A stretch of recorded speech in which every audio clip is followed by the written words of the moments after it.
Hey guys, tonight we set sail into the sleepy past, drifting along the sun-warmed shores of ancient Phoenicia.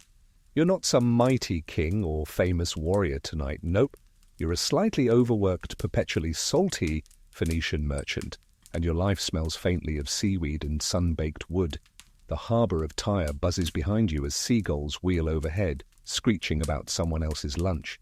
The Mediterranean yawns open ahead, glittering like spilled coins under the afternoon sun. Your ship, it's not glamorous, more like functional.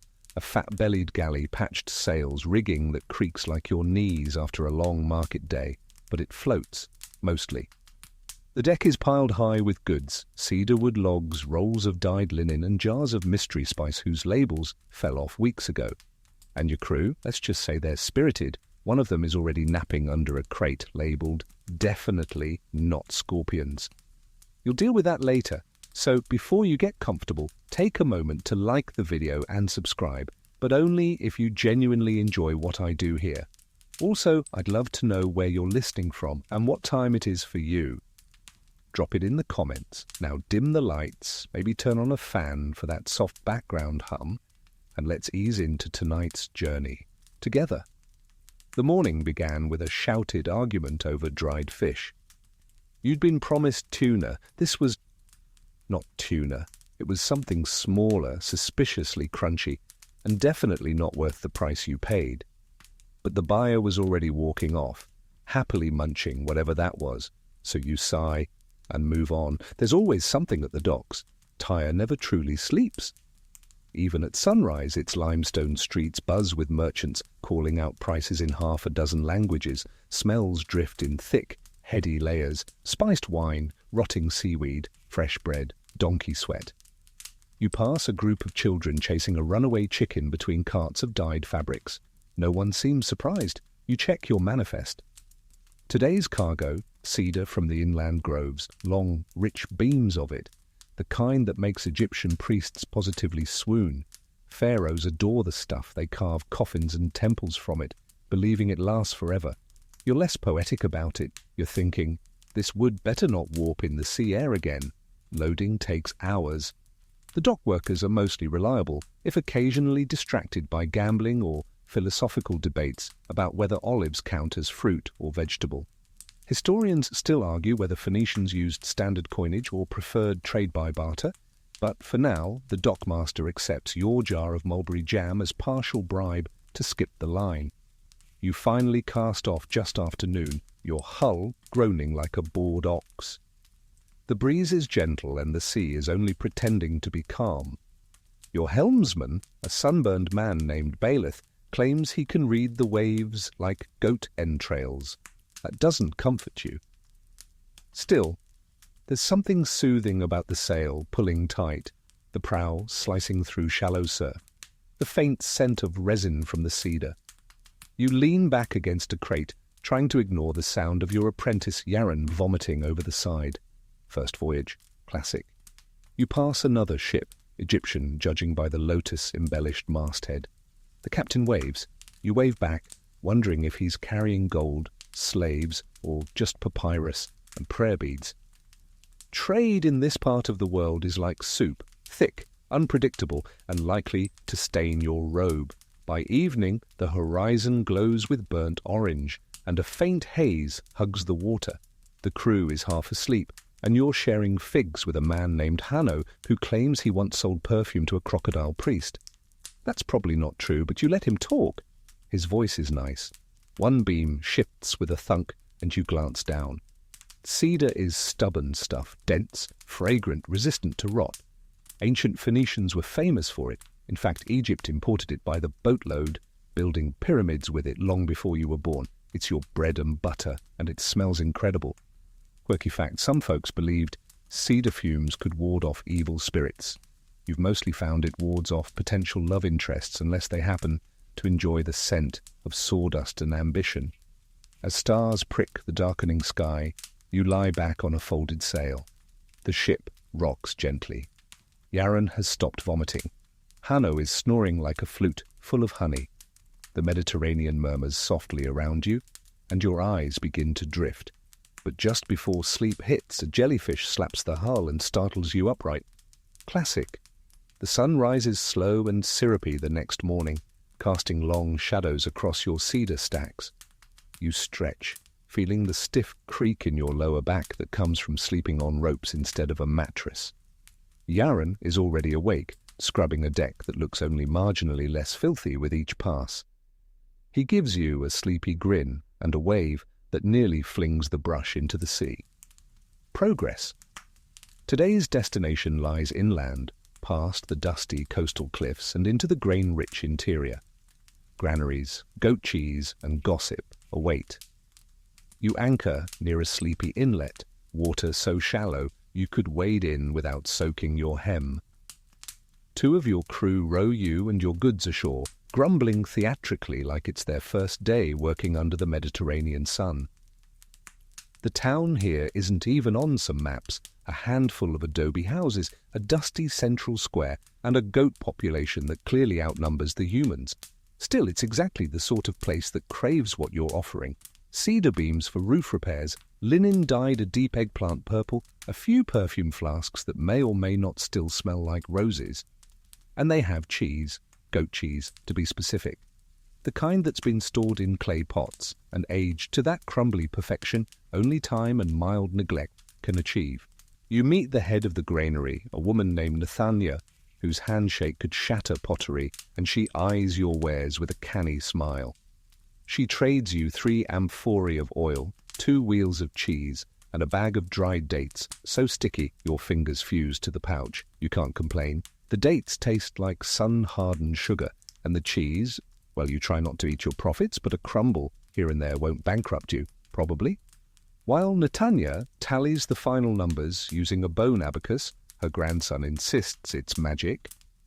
You wander behind the granary where several older men sit in a circle, playing a dice game that looks suspiciously invented on the spot. They wave you over and offer a seat on a cracked barrel. You lose 5 seashells in 20 minutes. One man, whose eye twitches when he laughs, offers to trade a miniature carved lion for one of your perfume flasks. You accept? Why not? The lion is missing a leg and smells vaguely of onions, but it's got charm.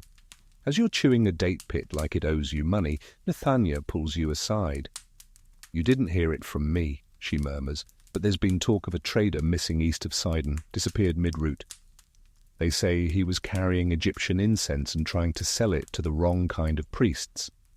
"Wrong kind?" you ask, mouth full of cheese. "The greedy kind, which is to say, all of them." That tracks. Historians still argue whether Phoenician traders travelled purely for profit or if they doubled as informal diplomats, passing gossip, myths, and misunderstandings between empires. You're not saying you're a diplomat, but you do occasionally lie in at least 2 languages, so close enough. You spend the afternoon helping repack your cargo. The cedar's been lightened.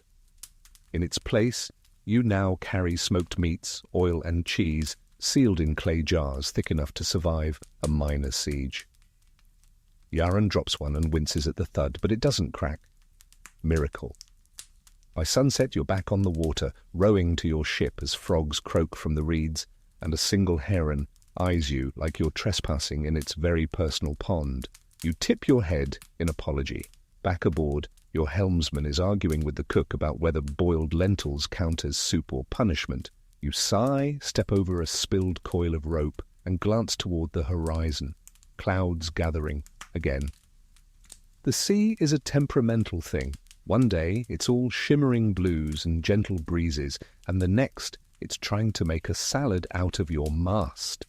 Still, you can't help but smile. The cargo's good, the cheese is better, and there's always something new beyond the next port. As the moon rises, you sit near the prow, toes stretched out, staring into the violet dusk.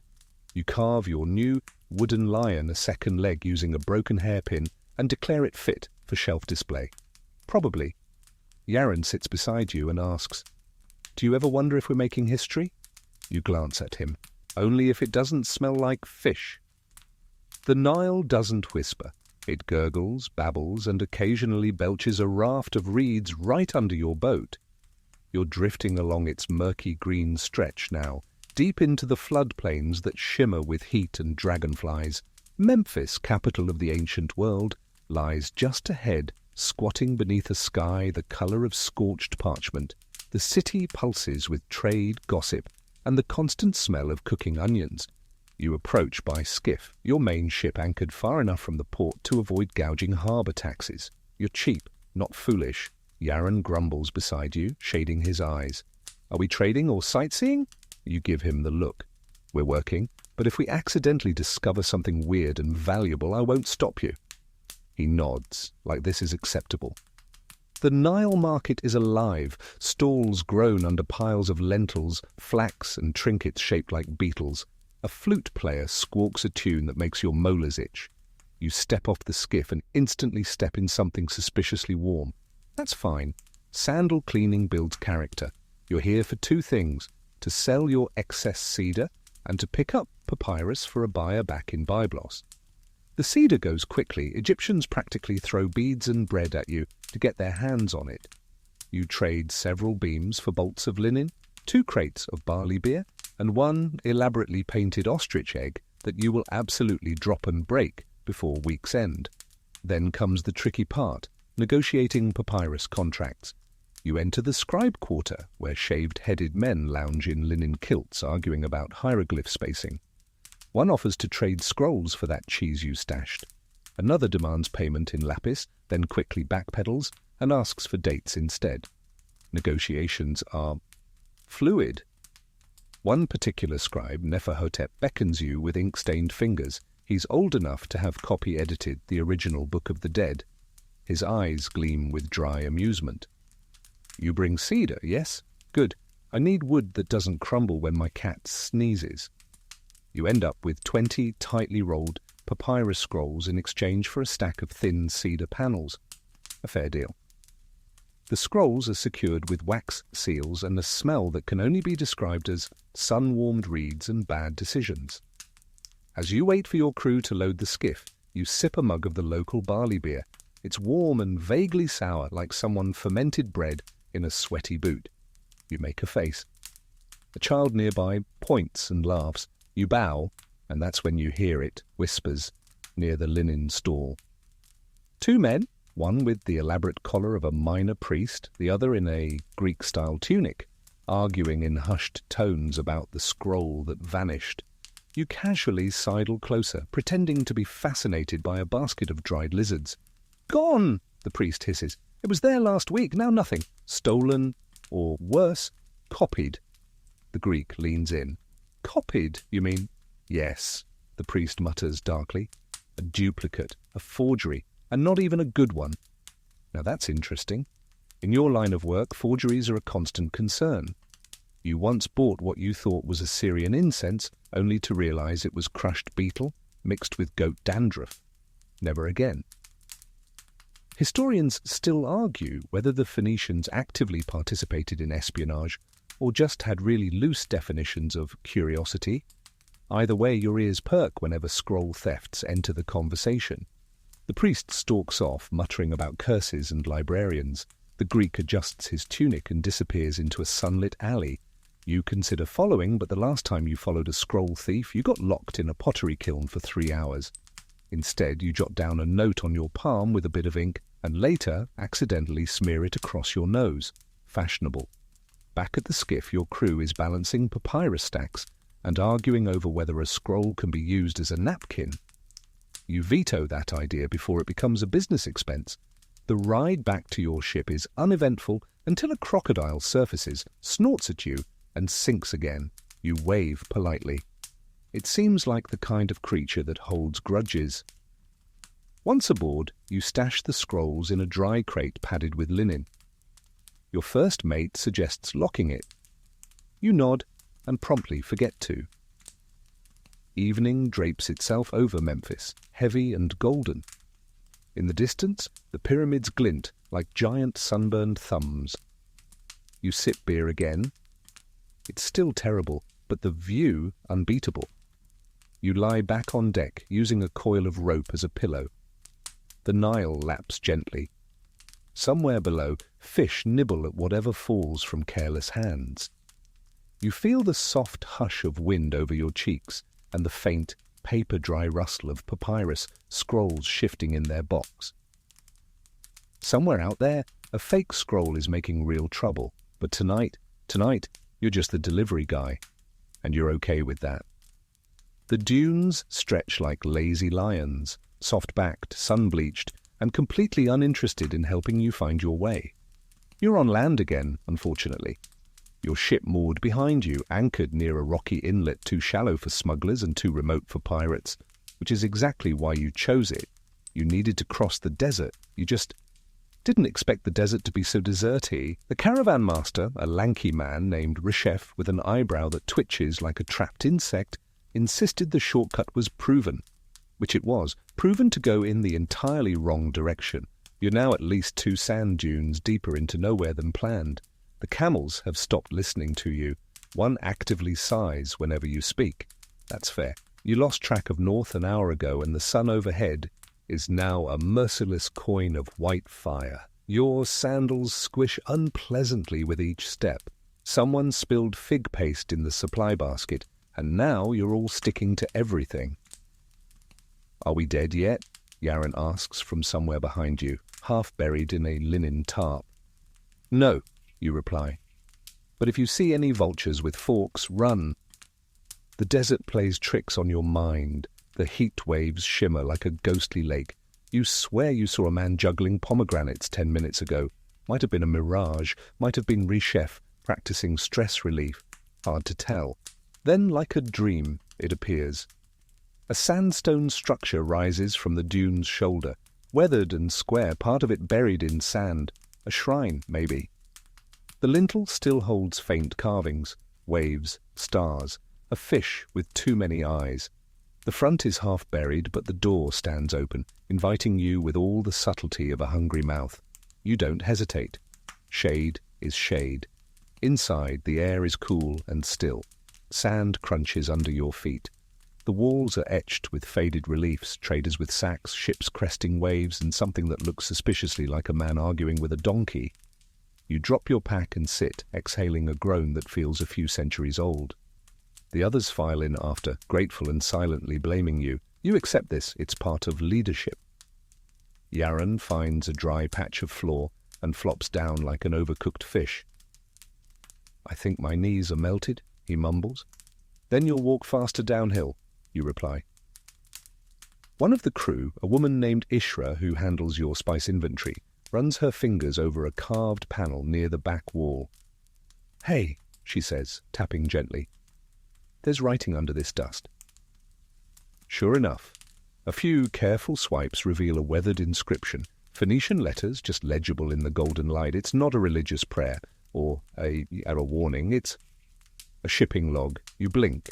Someone long ago carved their cargo inventory into this wall. Cedar, glass beads, resin, and, of course, cheese. A merchant, just like you, may be stranded here, maybe using the shrine as a rest stop between lost dunes and confused camels. Quirky fact: some Phoenician traders left graffiti in resting spots along common desert trade routes. Scratched messages like "good figs here" or "avoid the bearded man near the well" have been found in crumbling shelters. One even reads, "If you can read this, you're already late." Historians still argue whether these were communal messages or just very ancient Yelp reviews. Either way, it gives you comfort. You're not the first to get lost out here, and you probably won't be the last. You leave a mark of your own, just a tiny etched line along the bottom beam of the doorway. A merchant's sign, yours, not for pride, for connection. The sun finally softens outside, stretching its golden limbs across the dunes. You press onward, following the shadowed curve of the desert now that Reshef has definitely found the proper route. You'll believe it when the camels stop side-eyeing you. The journey continues in drowsy silence, broken only by the slosh of water skins and the occasional yawn from your exhausted crew. You chew on a strip of dried meat that tastes mostly of sandalwood and regret. By nightfall, the desert cools into velvet. Stars prick the sky with frozen fire, and the breeze returns like a long-lost friend. You camp beside a dry creek bed, half a mile from the next village. Yaren snores into a pile of fabric. Ishra hums a tune as she writes down your inventory in the flickering firelight.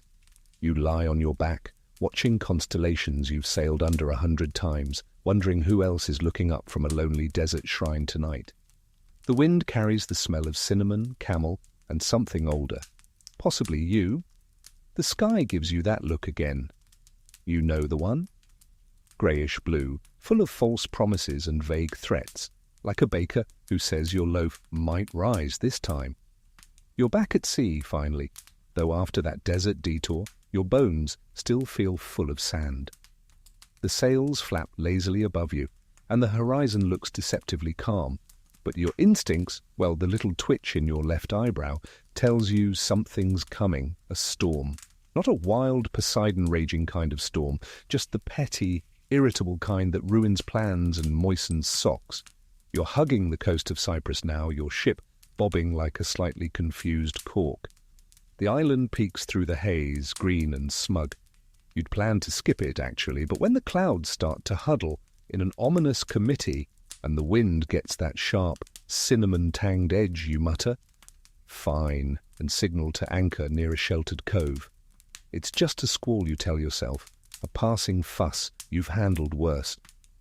Remember that time off Crete when the waves were tall enough to whisper to the gods? You nearly lost your dinner and your apprentice. Speaking of dinner, your ship's cook has made lentil stew. Again, it's always lentil stew when the weather turns. He says it brings luck, you say it brings indigestion.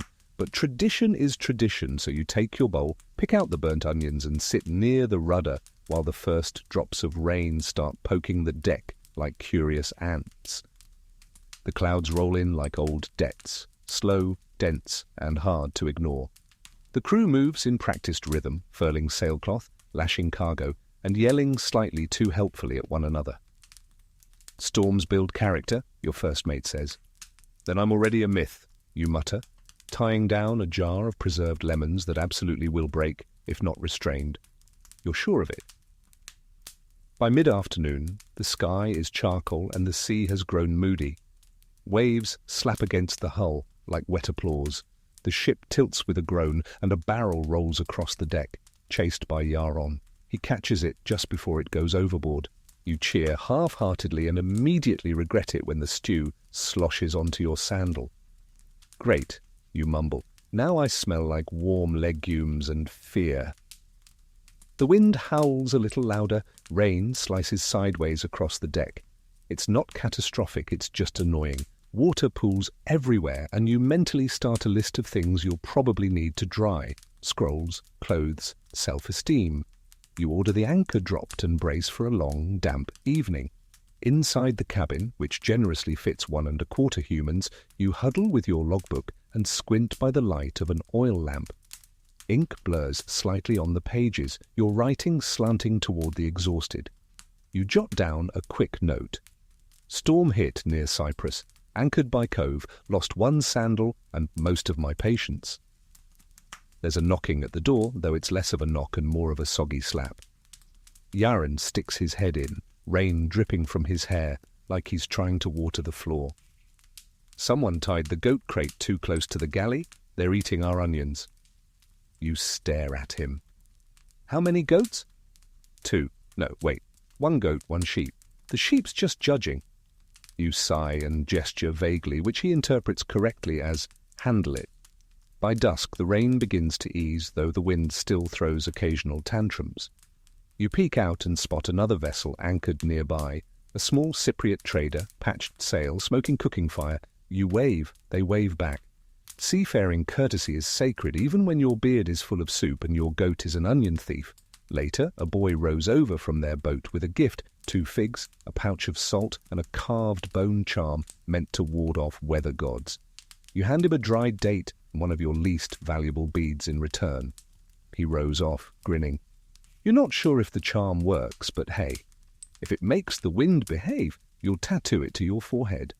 Quirky fact, some Phoenician sailors tied tiny amulets carved from bone or coral to their rigging, believing it kept their ships from capsizing. Others just bribed local priests with wine and hoped for the best. Historians still argue whether storm avoidance tactics were more ritual or practical. One scroll implies a sailor survived 7 tempests thanks to a sandal blessed by a temple goose. You respect that hustle. The night passes with minimal drama. Rain slows to a drizzle, then stops. You sleep curled up like a snail, the cedar walls creaking comfortingly around you. No dreams, just the soft slap of waves and the faintest echo of a goat chewing somewhere it shouldn't. Morning dawns crisp and gold-edged. The storm has wandered off in search of someone else's vacation.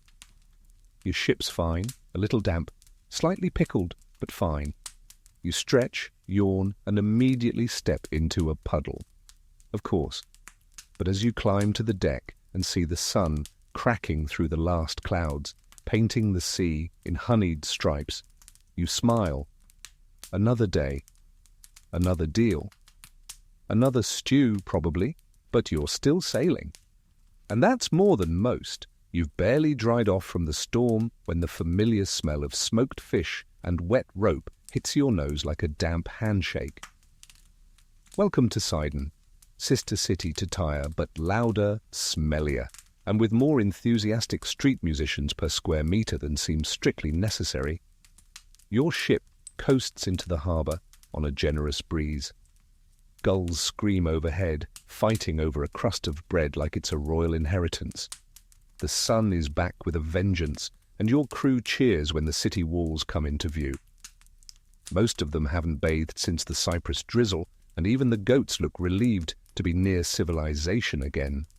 The dock swells with activity as you tie off your vessel.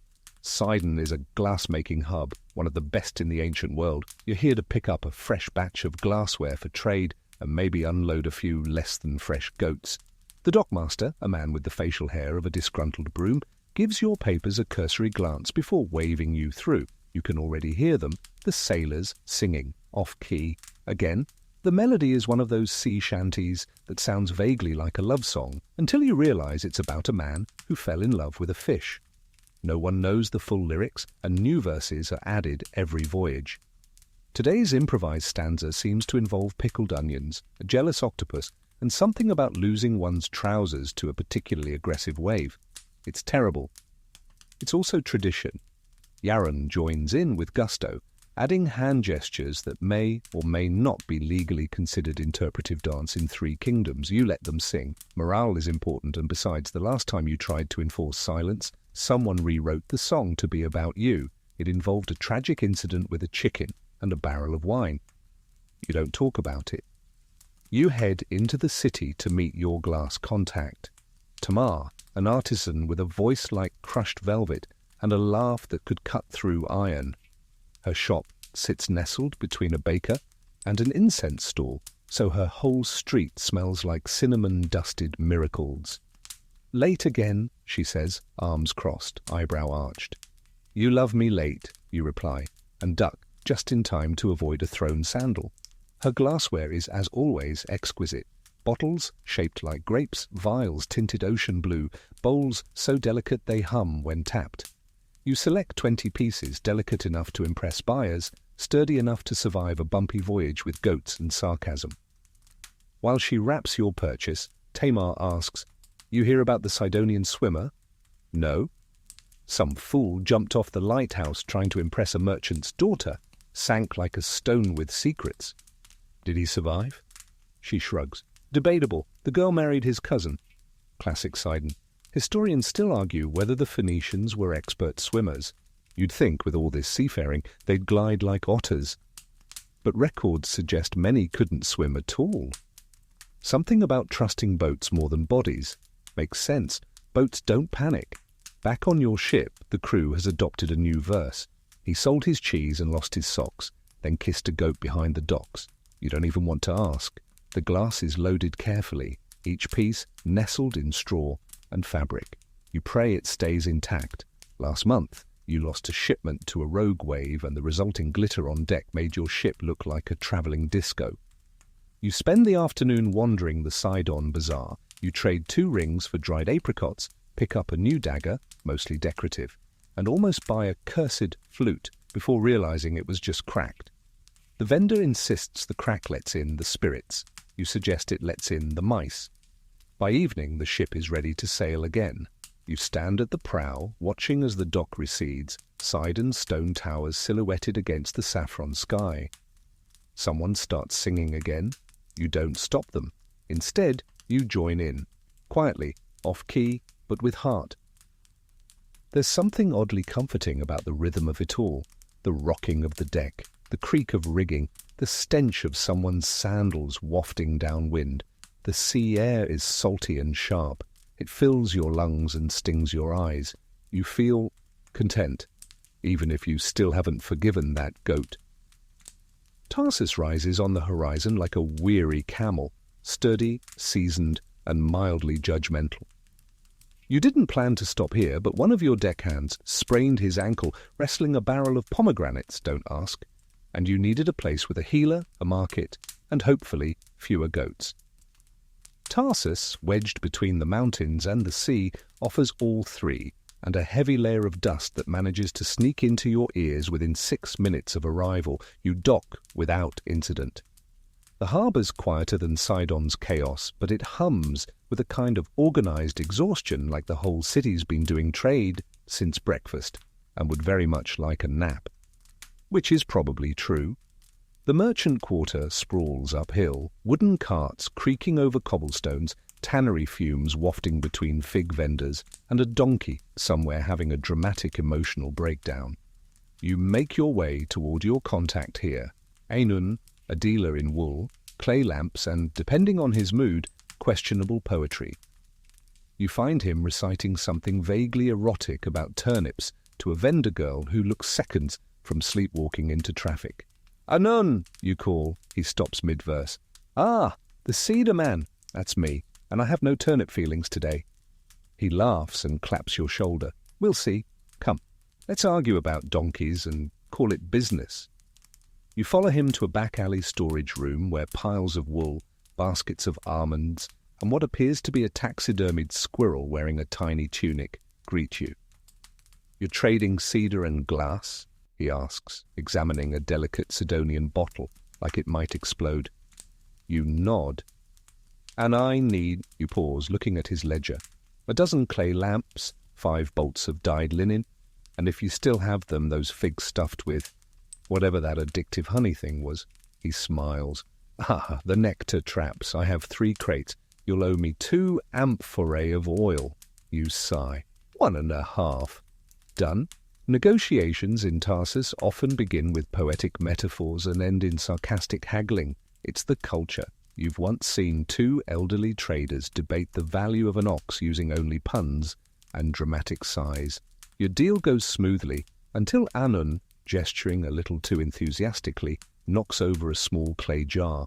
It bursts open to reveal a frantic pigeon, possibly alive, possibly undead. It's hard to tell. It flaps around the room in an explosion of feathers and terror, knocking over a stack of garlic ropes before flying out the window like a soul finally released. "Was that yours?" you ask. "Technically," he says, brushing feathers from his beard, "it now belongs to destiny." You don't ask follow-ups. You head back to your ship with your goods in tow, laden donkeys trudging behind like grumpy parade floats. Yaren is waiting on deck, holding a wet cloth to his forehead. "The healer said to rest," he announces, "and not lift anything for 7 days." You nod, knowing full well he'll be dragging crates within hours. You've seen stronger men take longer naps. Quirky fact, Tarsus was once home to a university so prestigious it rivaled Alexandria. Philosophers, scientists, and overly dramatic poets alike passed through its forums. Legend says they debated everything from the shape of the stars to whether figs are better before or after sunset. Some of them are probably still debating. Historians still argue whether Phoenician merchants like you actually cared about local philosophy or just pretended to while checking exchange rates behind scrolls. In your case, the latter. That evening you sit on deck, watching the sky burn orange and red. Your new inventory is stacked and tied. The Sidonian glass sparkles next to the Tarsian figs, and you're beginning to think life might actually be organized until a scream rings out. You bolt upright. It's one of the donkeys, Turns out, during unloading, a crew member accidentally swapped your crate of Sidonian bottles for a crate of fermented goat's milk. Aenon's mistake, or your apprentice's. Possibly both.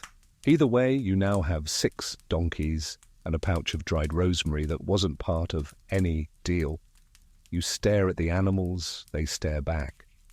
Yaron, still holding his damp cloth like a badge of honor, says, "Can we keep them?" You groan, rub your temple, and declare they're part of the crew now.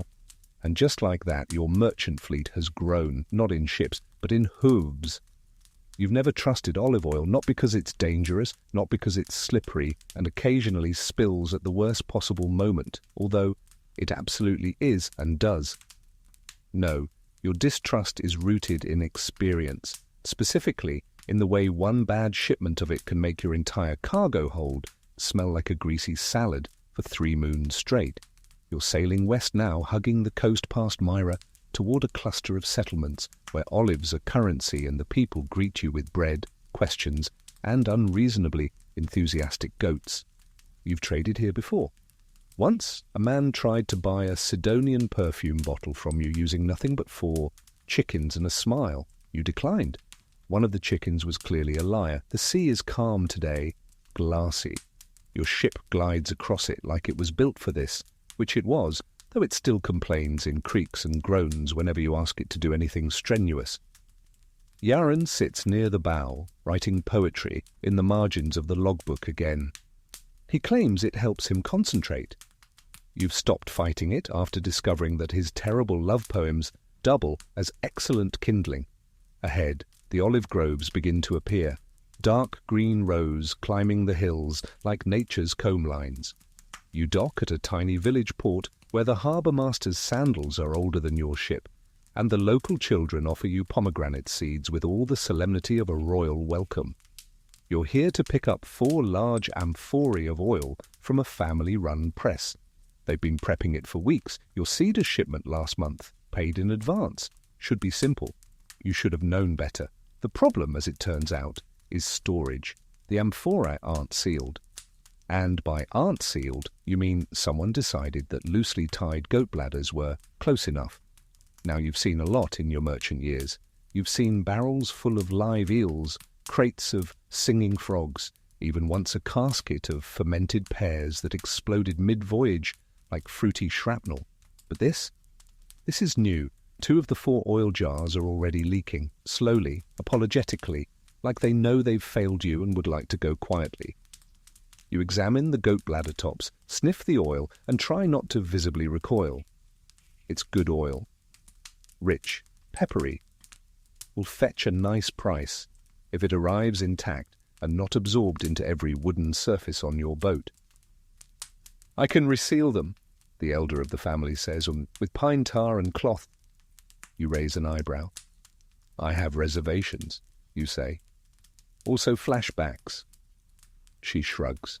"It's that or pay extra for clay caps."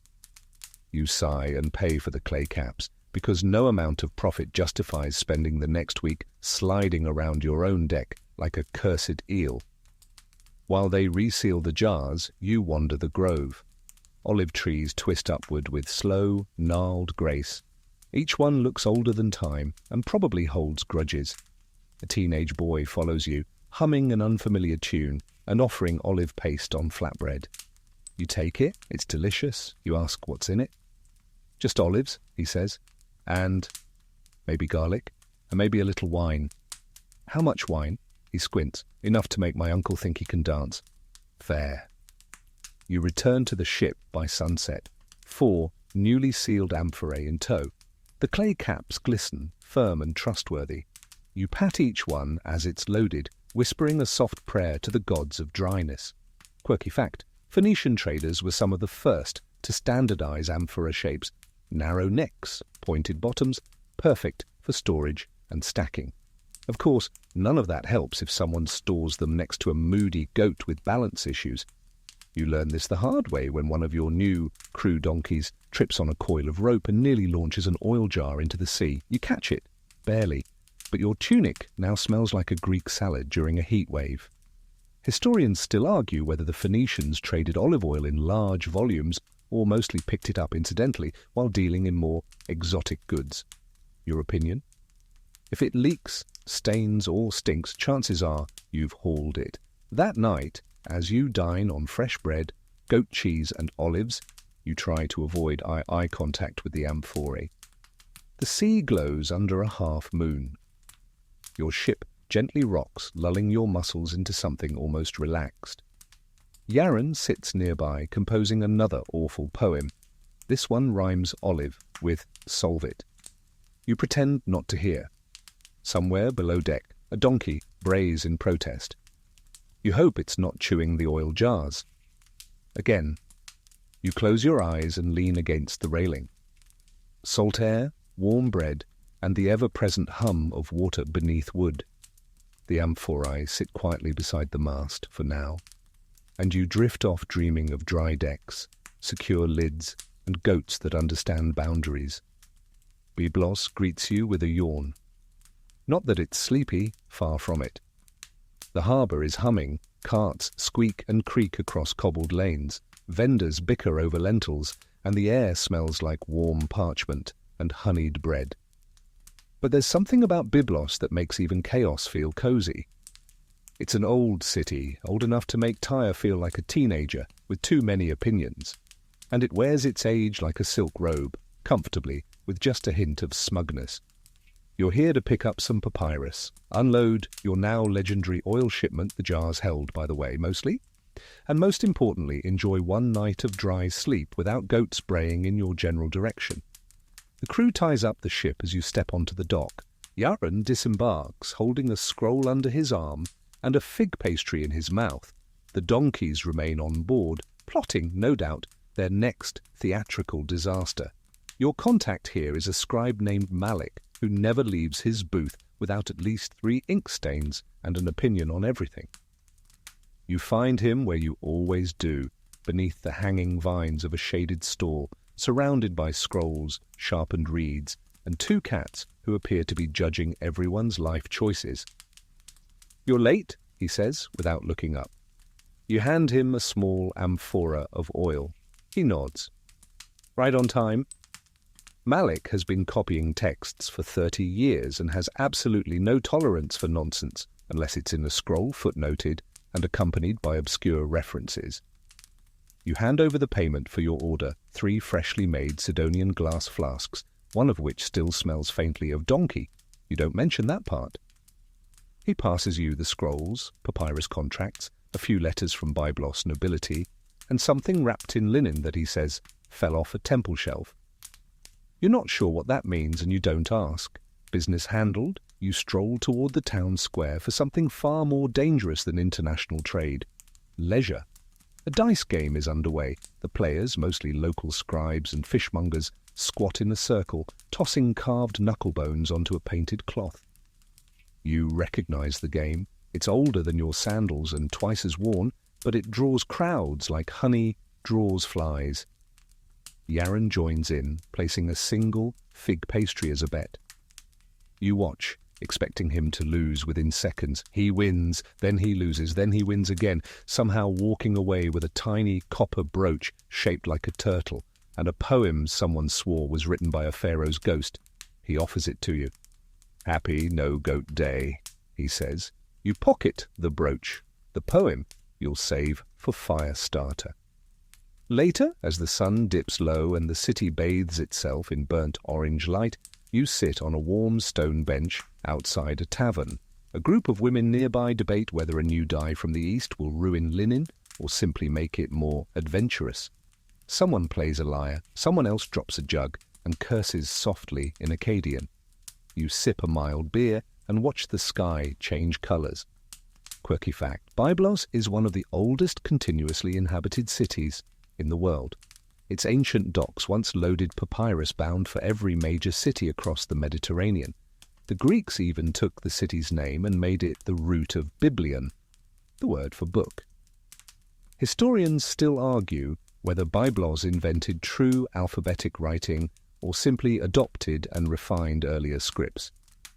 You, personally, are just glad someone did. Without letters, you'd have to do all your trading through interpretive dance, And you've seen Yaren's moves. No one wants that. Back on the ship, the scrolls are safely packed. The cats, yes, those cats from Malik's booth, somehow followed you. They've curled up on a pile of netting near the oil jars and are purring in a way that's both soothing and mildly threatening. Yaren hums a tune from Sidon, still fiddling with his turtle brooch. The crew settles down for the night, bellies full of bread, oil, and that one fish that may or may not have been a mistake. The deck creaks under your feet as you lean on the railing, watching Byblos shimmer behind you. The harbour lights flicker like ancient fireflies. The stars appear one by one, reluctant but reliable. You close your eyes. The cats snore, the sea sighs, and in your pocket the turtle brooch warms slightly like it knows something you don't. If you've never smelled murex dye being made, consider yourself blessed. It's a scent that begins strong, like wet seaweed left in the sun, and finishes with a note that can only be described as fermented thunderstorm. You smell it before you even reach the next port. A faint, fishy warning carried on the wind like the gods themselves are advising you to turn around and pick a different trade, but you don't turn around, because this, dear traveller, is stinky gold. Murex dye, also known as Tyrian purple, is the stuff of kings, priests, and people who think wearing pain and suffering as a colour is a good fashion statement.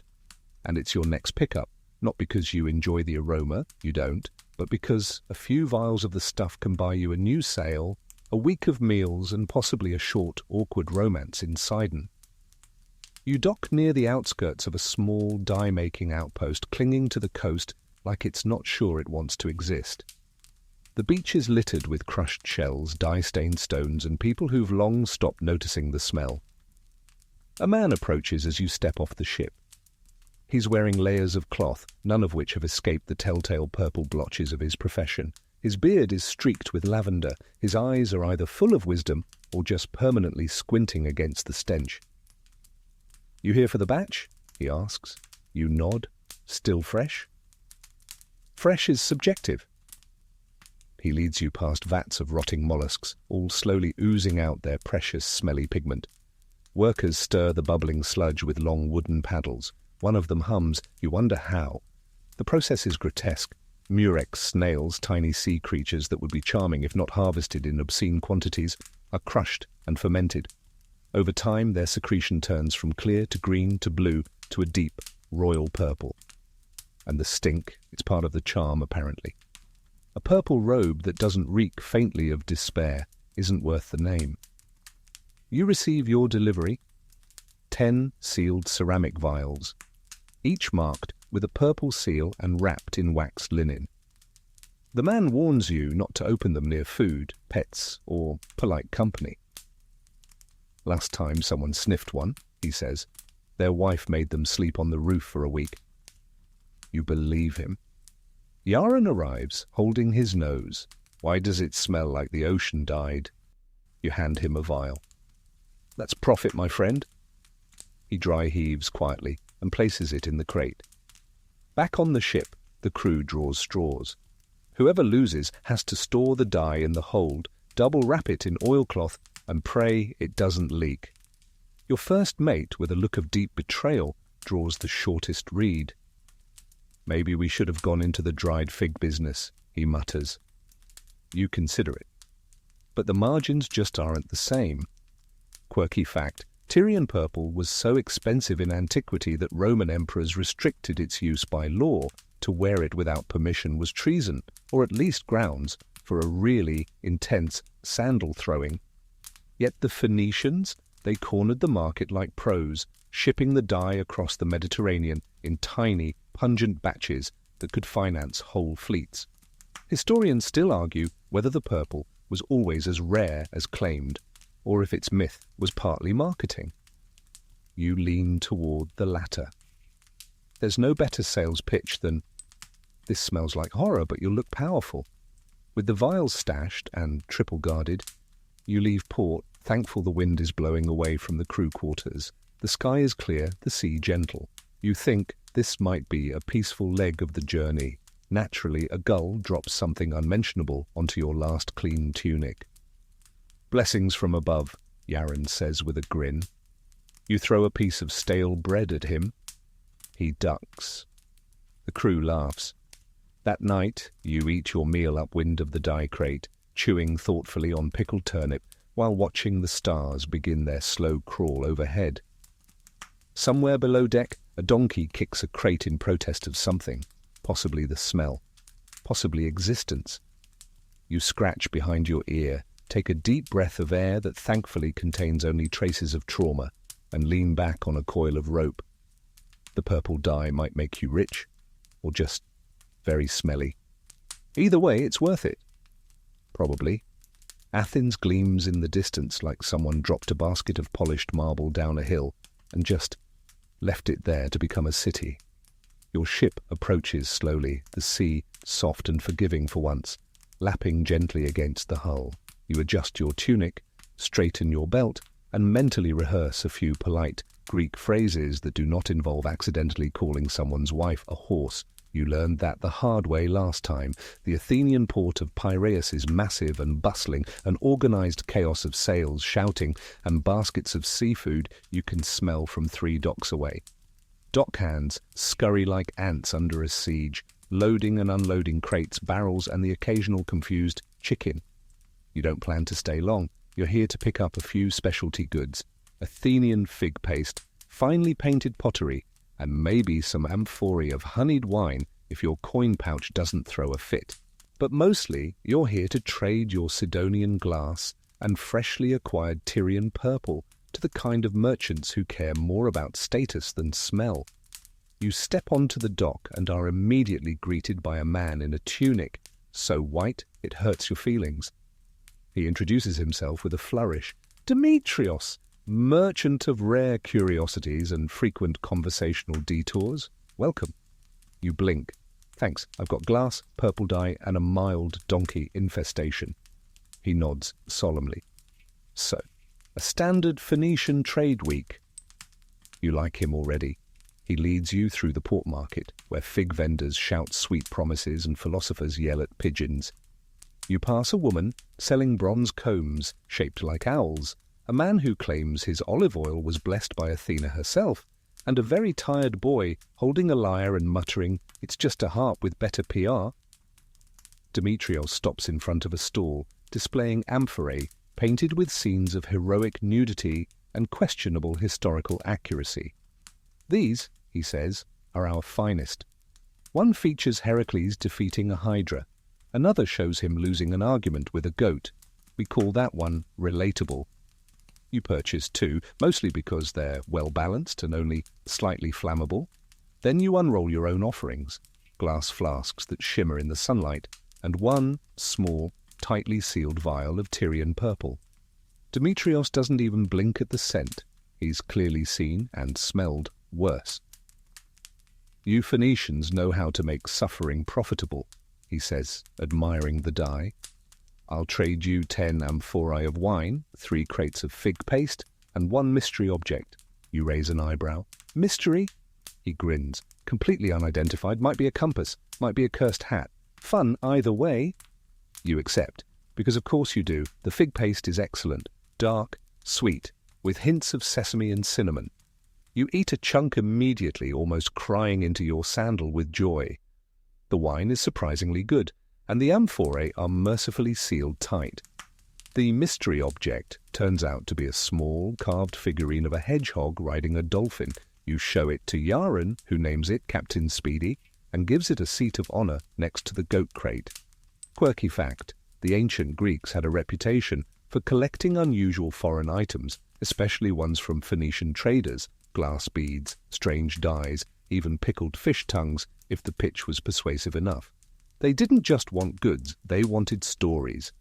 Historians still argue whether Phoenician traders told tall tales to drive up prices or simply enjoyed being the most interesting person at dinner. In your case, it's a little of both.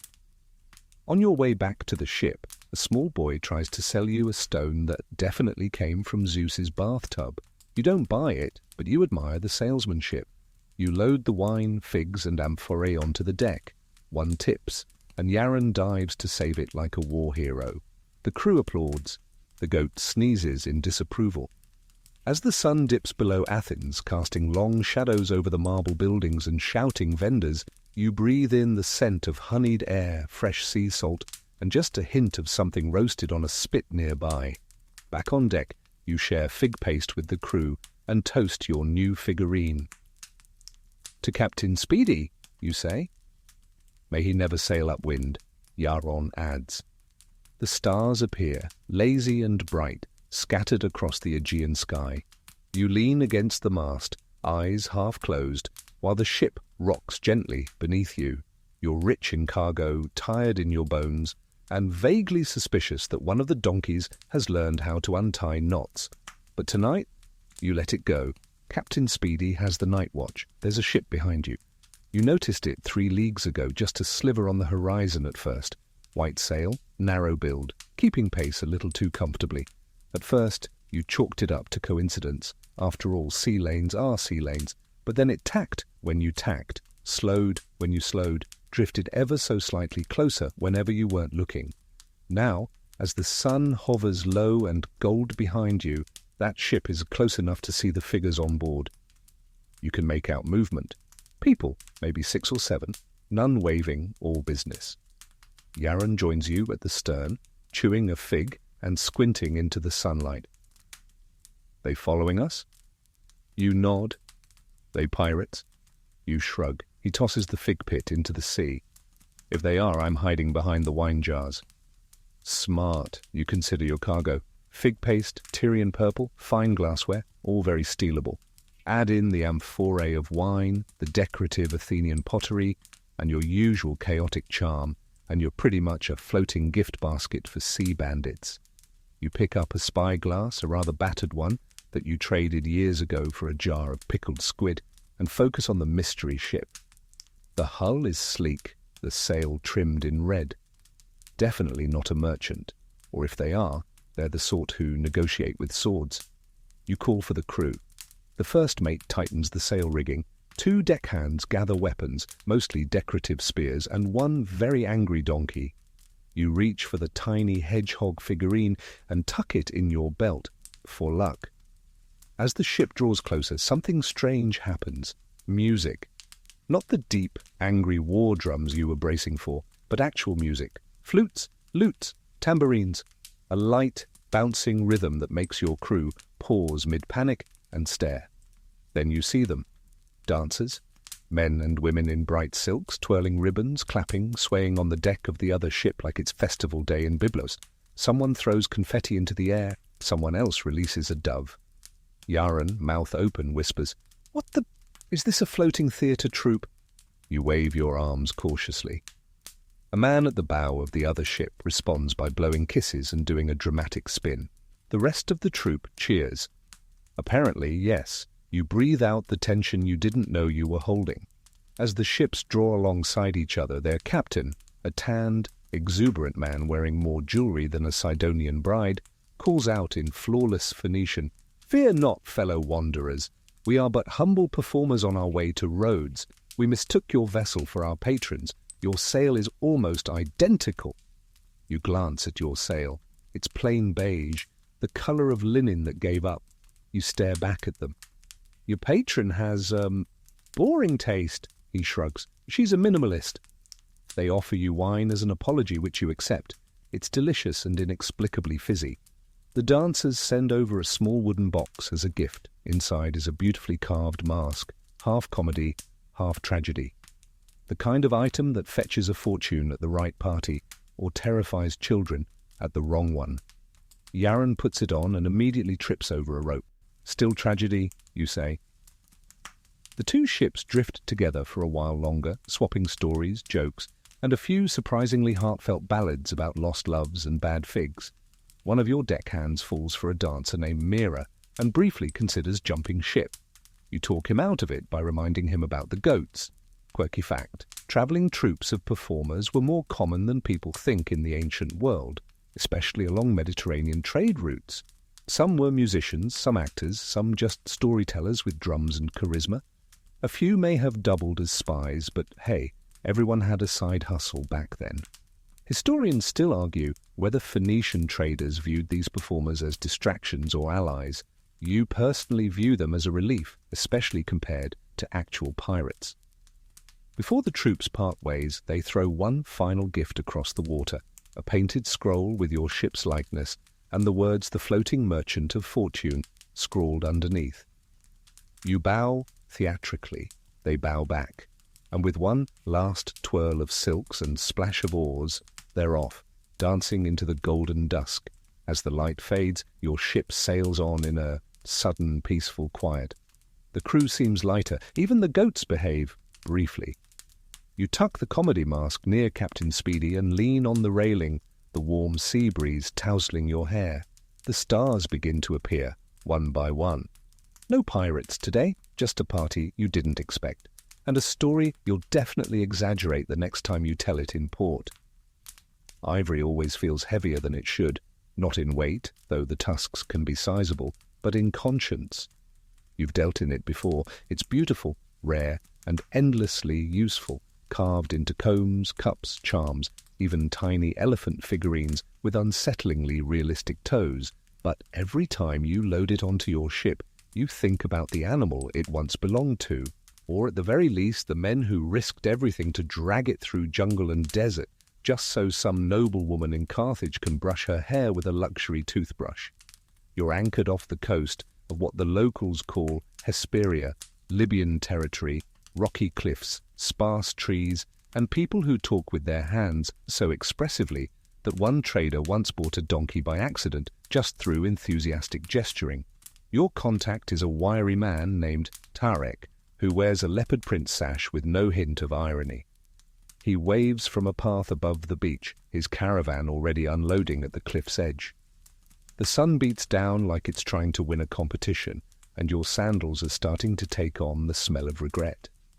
You climb the hill with Yaron, who has brought exactly 0 water and 5 opinions about sunburns. "Do elephants even live around here?" he asks, wiping sweat from his forehead with your best linen. "Farther inland," you say. "Sometimes from as far as Nubia. They don't walk here, they're walked to here." He grimaces. That makes it worse. You agree, but business is business. You're not here to judge, you're here to trade, though part of you can't help but do both. Tarek greets you with the grin of a man who's just finished a 2-week trek and hasn't lost any fingers. He's clearly proud of that. His men carry bundles wrapped in reeds, each one tied with red cord. 6 pieces, he says, polished, clean, one with engraving. You examine them carefully. The ivory is smooth, creamy white, carved with patterns of waves and vines. One tusk is tipped with a faint inscription, likely Nubian, possibly a blessing, possibly a receipt. "Hard to tell. I'll trade you 3 jars of wine, 2 of purple dye, and a crate of your pickled lemons," Tarek says. You hesitate. "The dye alone could buy you a chariot." "Yes," he says, "but your lemons last longer and don't complain." Fair point. You negotiate back and forth, lightly, playfully, like 2 old fishermen arguing over who caught the ugliest fish. In the end, you add a pair of dyed wool cloaks and receive the ivory. It's a good trade. You both know it. As the sun begins to lower, casting everything in a bronze wash, you sit beneath a crooked tree chewing dried fig and listening to the low hum of cicadas. Tarek talks about his travels, how one of his men claims to have seen a lion with silver fur, how the desert sometimes sings at night, how one elephant cried when it lost its mate. You don't know if it's true, you hope it is. Quirky fact, ancient ivory was a luxury material not only for its rarity, but for the dangerous journeys it required to acquire. It travelled hundreds of miles by foot, camel, or river raft before ever reaching a harbour like yours. Entire towns built economies on the backs of those tusks.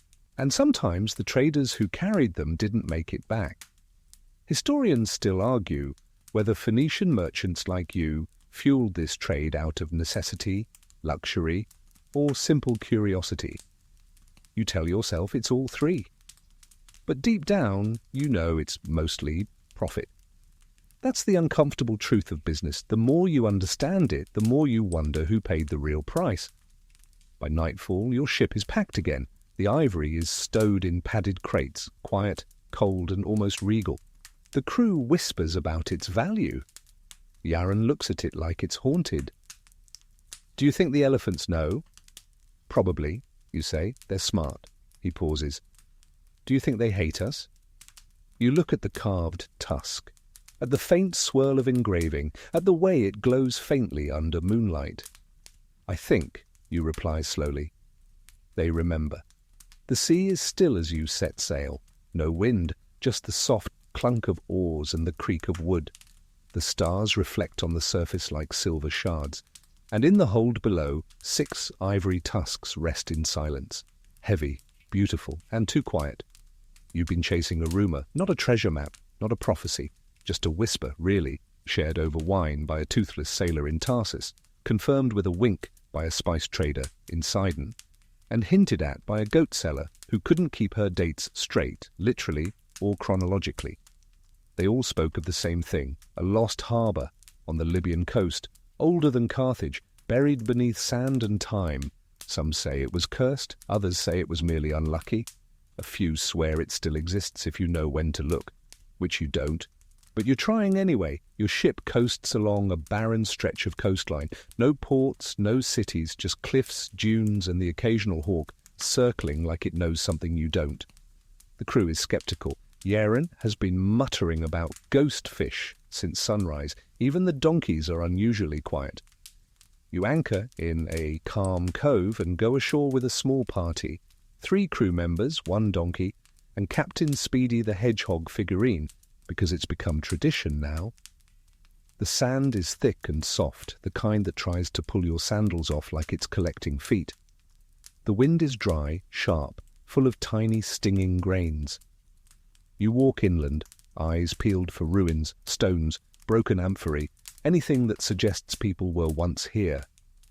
But all you find is sand, and then, after an hour, you find less sand.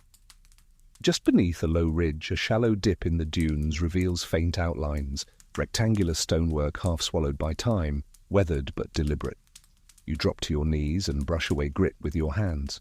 A wall, maybe a foundation, definitely not natural. You call the others over, excitement buzzing in your chest like a swallowed bee.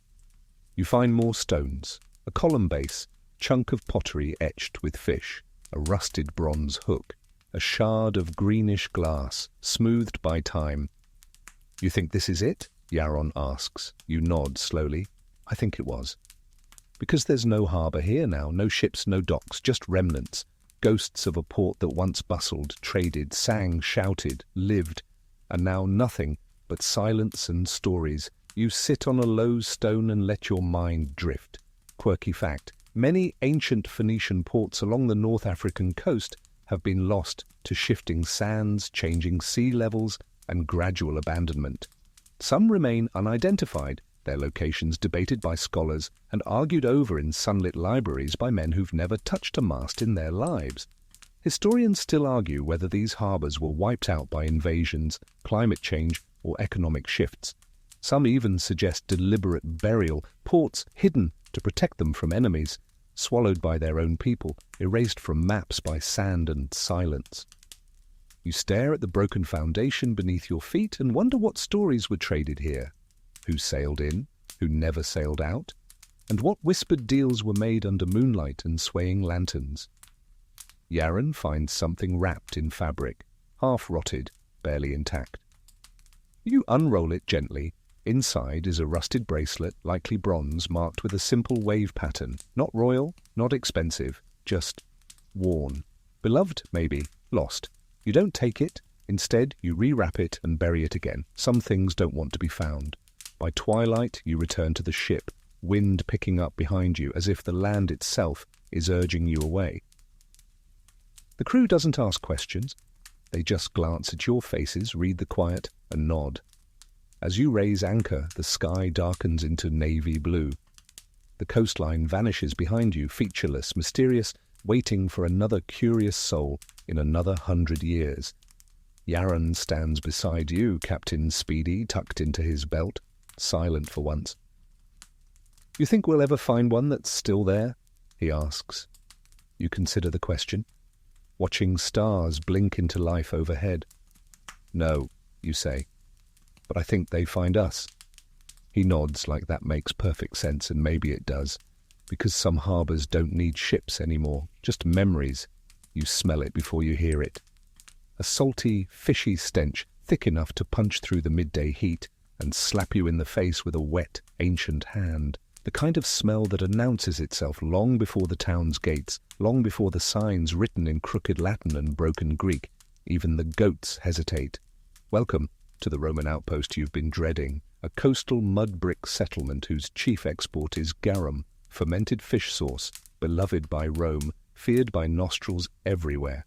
It's the caviar of decay, the perfume of emperors with no boundaries. You're here because someone in Sidon promised you a high price for any jar of authentic Roman garum, and you, desperate to get rid of your now slightly whiny donkeys, agreed. Yaron, holding his nose with a cloth, mutters, "This whole place smells like regret." He's not wrong.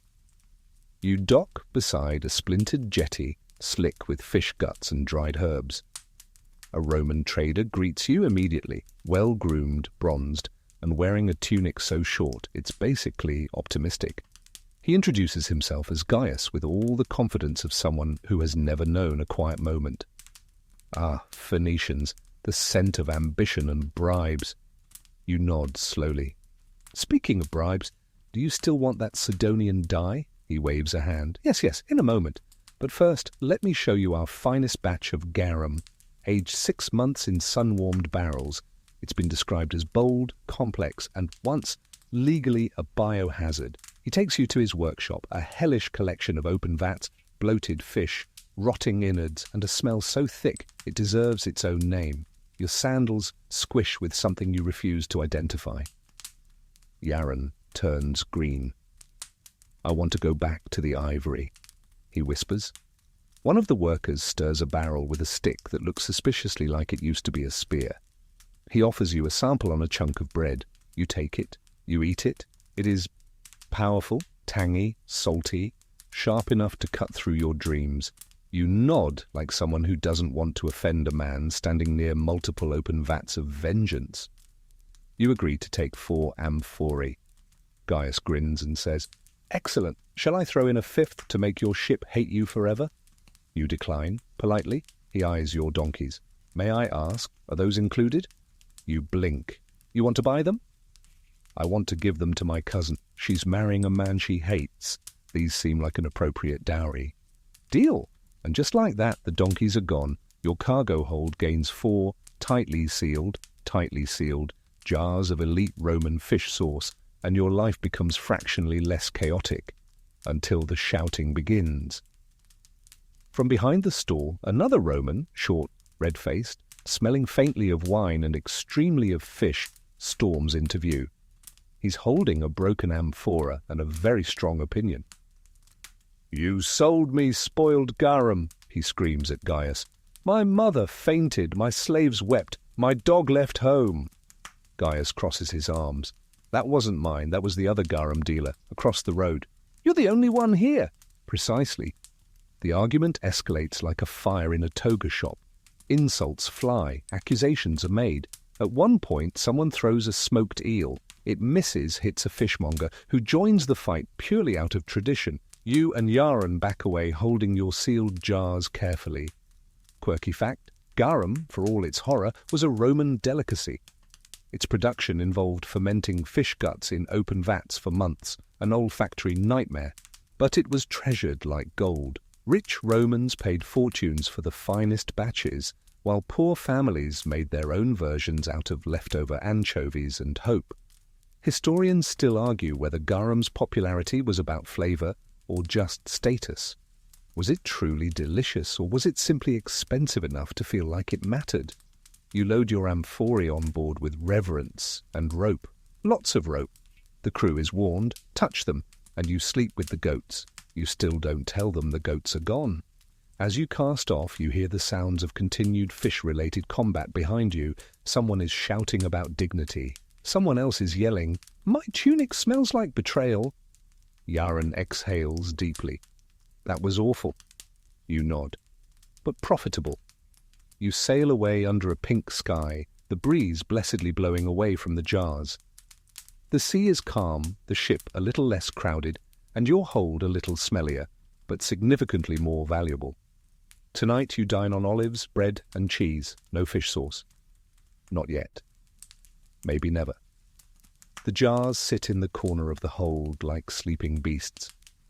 You pat Captain Speedy on the head, settle in beneath the stars and whisper, "No matter what happens, we do not open those jars." He doesn't respond, but you're pretty sure he agrees. Tin. It doesn't sound glamorous, but to a merchant like you, it's glittering hope wrapped in grey. Because without tin, there's no bronze, and without bronze, there's no tools, no weapons, no statues of heroic-looking men who definitely exaggerated their abs. Your next journey takes you far west, really far, chasing tales of Cornish tin and the strange people who mine it. The route is rougher, wilder, fewer ports, more rocks, less wine, more wind. You stock up before departure, hard bread, dried figs, double-sealed garum, no one's taking chances, and a carved turtle that Yaron swears is a lucky navigation charm. You let him believe it. The ship can use all the help it can get. The voyage begins in high spirits. The crew sings, the sea cooperates. Even the goats you no longer have are still spoken of fondly. 5 days in, you make landfall at a grey, misty coast where trees lean inland like they're trying to escape the sea.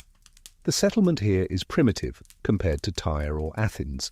Low stone huts, smoke curling from peat fires, and people wearing wool so thick you assume they're hiding entire livestock beneath. A trader meets you at the beach. Her name is Brenna. She's tall, quiet, and communicates primarily through grunts and eyebrow movements. You respect that. She leads you to a low hut filled with tin ingots, dull grey bars stacked in neat piles on rush mats. You inspect them. Real, heavy, cold to the touch. They glint faintly in the firelight like modest treasure. "I can offer purple dye, oil and wine," you say. She grunts, then gestures. Apparently the locals don't trade for money, or dye, or wine. They want moss. You blink. "I'm sorry, did you say moss?" She nods, dead serious, then produces a small bundle, thick, soft moss tied with a leather thong. It's used for cleaning, for bedding, for rituals maybe. It's not entirely clear. You send Yaron back to the ship to fetch whatever moss-adjacent materials you've got. He returns with 3 wool blankets, a flask of oil, and a sack of sponges he insists are close enough. They accept the trade. You're still not sure who got the better deal. While the ingots are loaded onto the skiff, Brenna invites you to a nearby hilltop for what she calls a sky blessing. It involves standing very still while an old man smokes something that smells like burning socks and hums at the clouds. You're not opposed. It's a nice view. Quirky fact, Cornish tin was essential to the Bronze Age, and while exact details of Phoenician trade with Britain remain murky, many scholars believe they reached the coasts of Cornwall or at least traded through Gallic intermediaries. The routes weren't always direct, but the tin always found its way south. Historians still argue whether the Phoenicians kept the location of the British tin mines secret on purpose. Some say they sank ships to mislead rivals. Others say that's just good marketing. You suspect both are true. You've told a rival merchant that your last shipment of cedar came from a haunted grove just to keep him away from your supplier. The journey back is less smooth. A sudden fog rolls in, heavy, silent. It wraps around the ship like wool soaked in mystery. You light extra lanterns. You order silence. Even Yaron doesn't hum. Then, through the mist, a shape, a vessel. No lights. You tense. Not again. But as the shape draws closer, you realize it's not a ship. It's a raft. A primitive one, half-sunken, lashed with seaweed, bearing nothing but a clay pot and a carved wooden idol with weathered eyes. You pass each other in silence. No one says a word. Later, Yaron whispers, "Was that a ghost ship?" You shake your head. "Too damp. Ghosts don't like mold." Still, you double-check that the tin is still on board. It is. But so is the wooden idol. You never saw anyone bring it aboard. You place it beside Captain Speedy and try not to think about it. That night, the fog lifts. Stars pierce through like pins in velvet. The ship creaks as if releasing a breath. The tin glints in the hold, silent, waiting, promising bronze and wealth. And maybe, if you're lucky, a quiet night.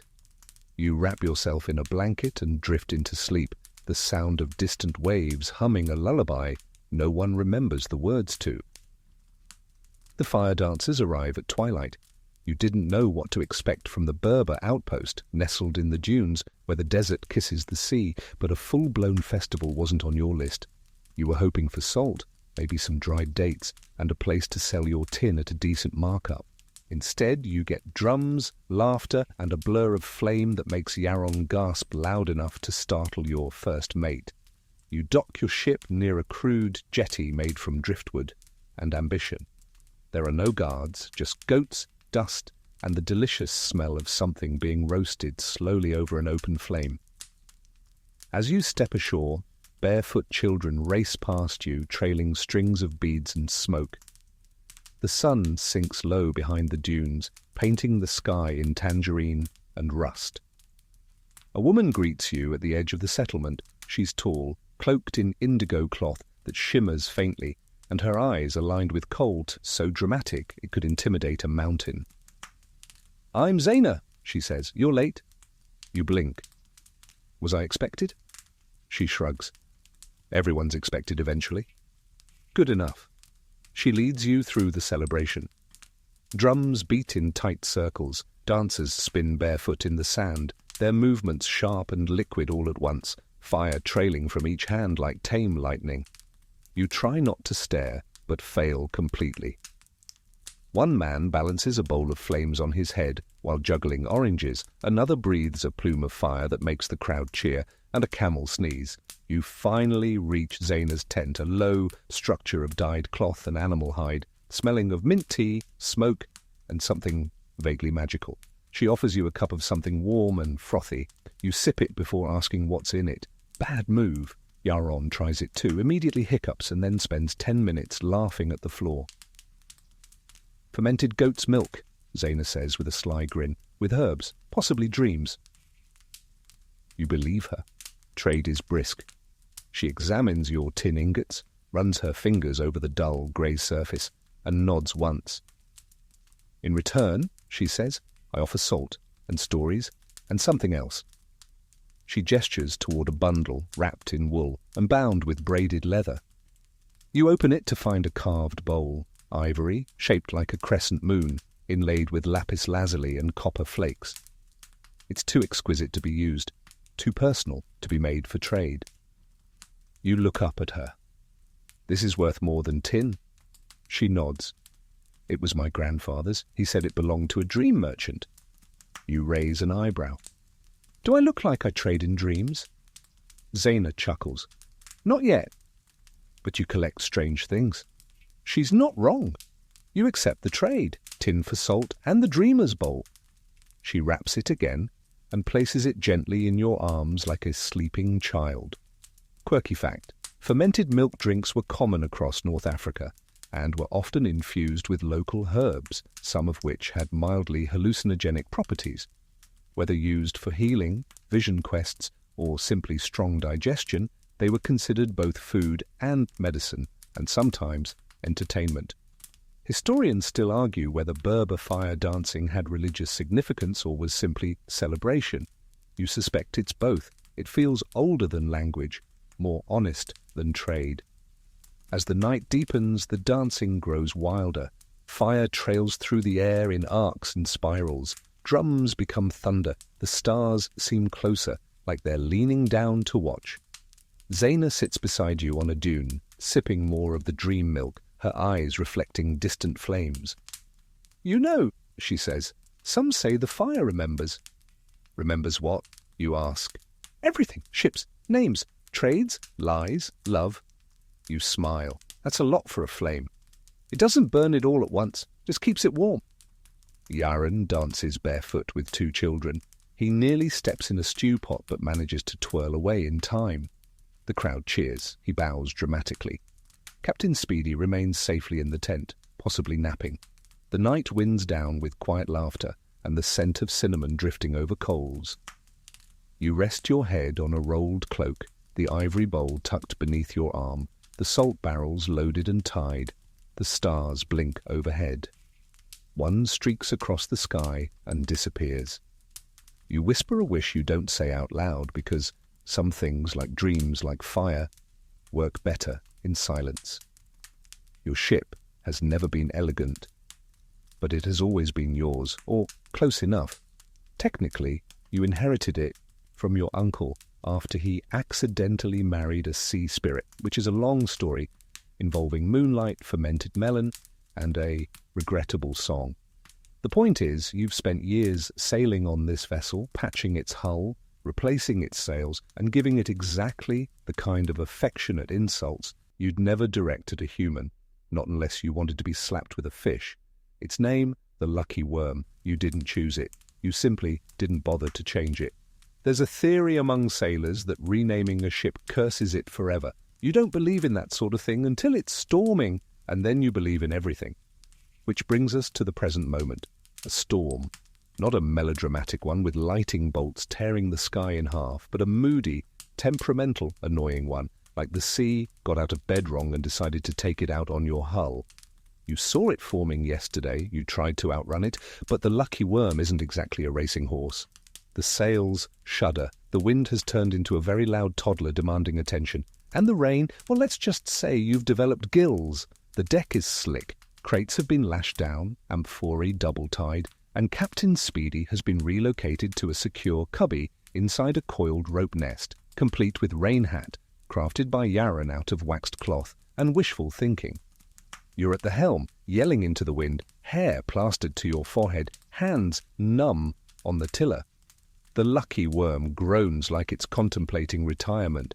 Then a wave hits, not a dramatic, ship-breaking wave, just a rude one, the kind that slaps you full in the chest, knocks your favourite sandal into the sea, and deposits a flailing fish directly onto the deck beside your foot. The fish blinks. You blink back. Then another. Flying fish flung by the storm. One slaps your first mate across the face and flops indignantly into a bucket. Yaron emerges from below deck, soaked and breathless. We're under attack. By fish, by everything. You hand him the tiller and dive into action, checking lashings, securing cargo, and rescuing the jar of Berber salt that's trying to escape into the Mediterranean. The dreamer's ivory bowl is safely stowed, though you briefly find one of the fire dancer's ribbons tangled around the rudder. A gift from the storm gods, maybe. You finally duck back under the canvas canopy and collapse beside Yaren, who's muttering sea curses and chewing dried date like it's a weapon. "Still think the lucky worm is lucky?" he growls. "She's still floating, isn't she?" He spits a fish scale out of his mouth. "Barely." Quirky fact. Flying fish are real and extremely dramatic.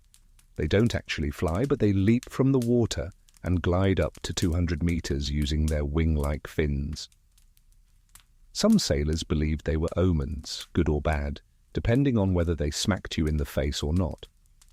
Historians still argue whether Phoenician ships were designed for deep-sea resilience or primarily coastal hugging. You'd argue both, mostly because hugging the coast makes it easier to run away to the coast when the sea starts throwing fish.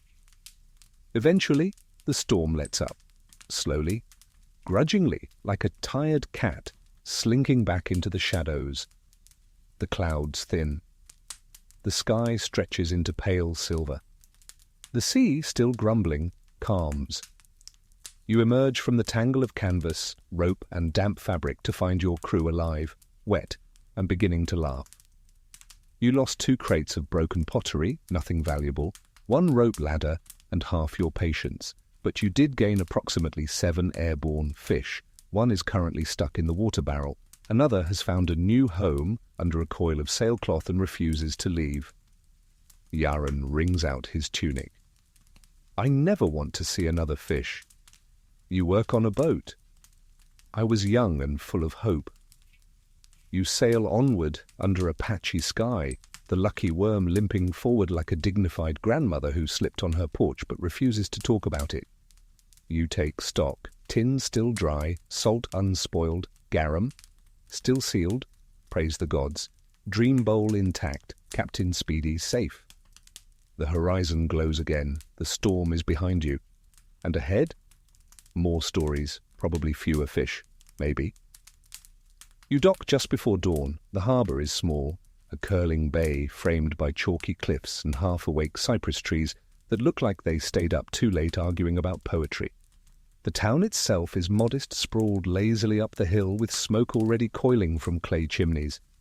You hear roosters crowing, a cart creaking, and someone shouting about olives from somewhere very passionate sounding. You're here to trade pottery and dyes, and to finally find a new sandal, because the sea stole yours during the flying fish fiasco. The crew fans out with lists and pouches and instructions not to trade the garum under any circumstances. Yaron's been told 3 times, and you make him repeat it once more just for insurance. You head toward the bazaar alone. It's a narrow street affair, noisy, fragrant, a little chaotic in the best way. Baskets overflow with grapes, woven mats display dried herbs and yellowed scrolls, and somewhere nearby someone is frying something in oil that makes your stomach growl like a caged beast. Then you see her, a customer, middle-aged, draped in soft wool, sandals made of finely stitched leather, holding something in her hand and speaking rapidly to a vendor who looks like he just lost a dice game with fate. She's holding up a broken anklet, beads snapped, string limp, frustration radiating from every syllable. You edge closer, not out of curiosity exactly, more like instinct. Your merchant senses are tingling. "I bought this yesterday," she snaps. "It fell apart after one dance." The vendor, a wiry man with hands stained in indigo, throws up his arms. "It's decorative. It was a gift for my niece's wedding. It's a metaphor," he says, as if that solves anything. You lean in. "Apologies, madam. Might I offer a replacement?" They both turn to you. She looks wary. He looks offended. You continue. "I have glass beads from Sidon, colour-fast with reinforced stringing. They've survived storms, heat, and a particularly judgmental donkey." The woman tilts her head. "Judgmental?" "Very. You wouldn't believe his opinions on embroidery." She actually laughs, just a tiny breath through the nose. That's a win. You reach into your pack and produce a small anklet, blue glass, smooth edges, braided thread. It catches the rising sun and throws a sliver of light across the cobblestones. She inspects it, then nods slowly. "What do you want for it?" You pause. "A trinket. Any small token in return? Surprise me?" She blinks. "That's it?" "Call it trade karma." She considers, then reaches into her pouch and pulls out a folded piece of parchment. On it, a short poem written in tidy, looping script. "This was written by my grandfather," she says. "A poet." "Probably a terrible one, but he loved the sea." You take it gently. The ink is faded. The words simple, but sincere. "The sea forgets, but the wind remembers. Tell it nothing. It already knows." You nod and tuck it into your robe. Yaron appears minutes later, balancing a basket of dates and an exaggerated frown. "I bartered for extra," he says. "But I might have agreed to attend a wedding." You blink. "Are you the bride?"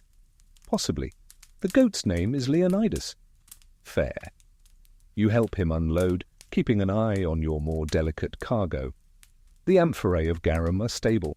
The dreamer's bowl rests beneath a folded wool cloak.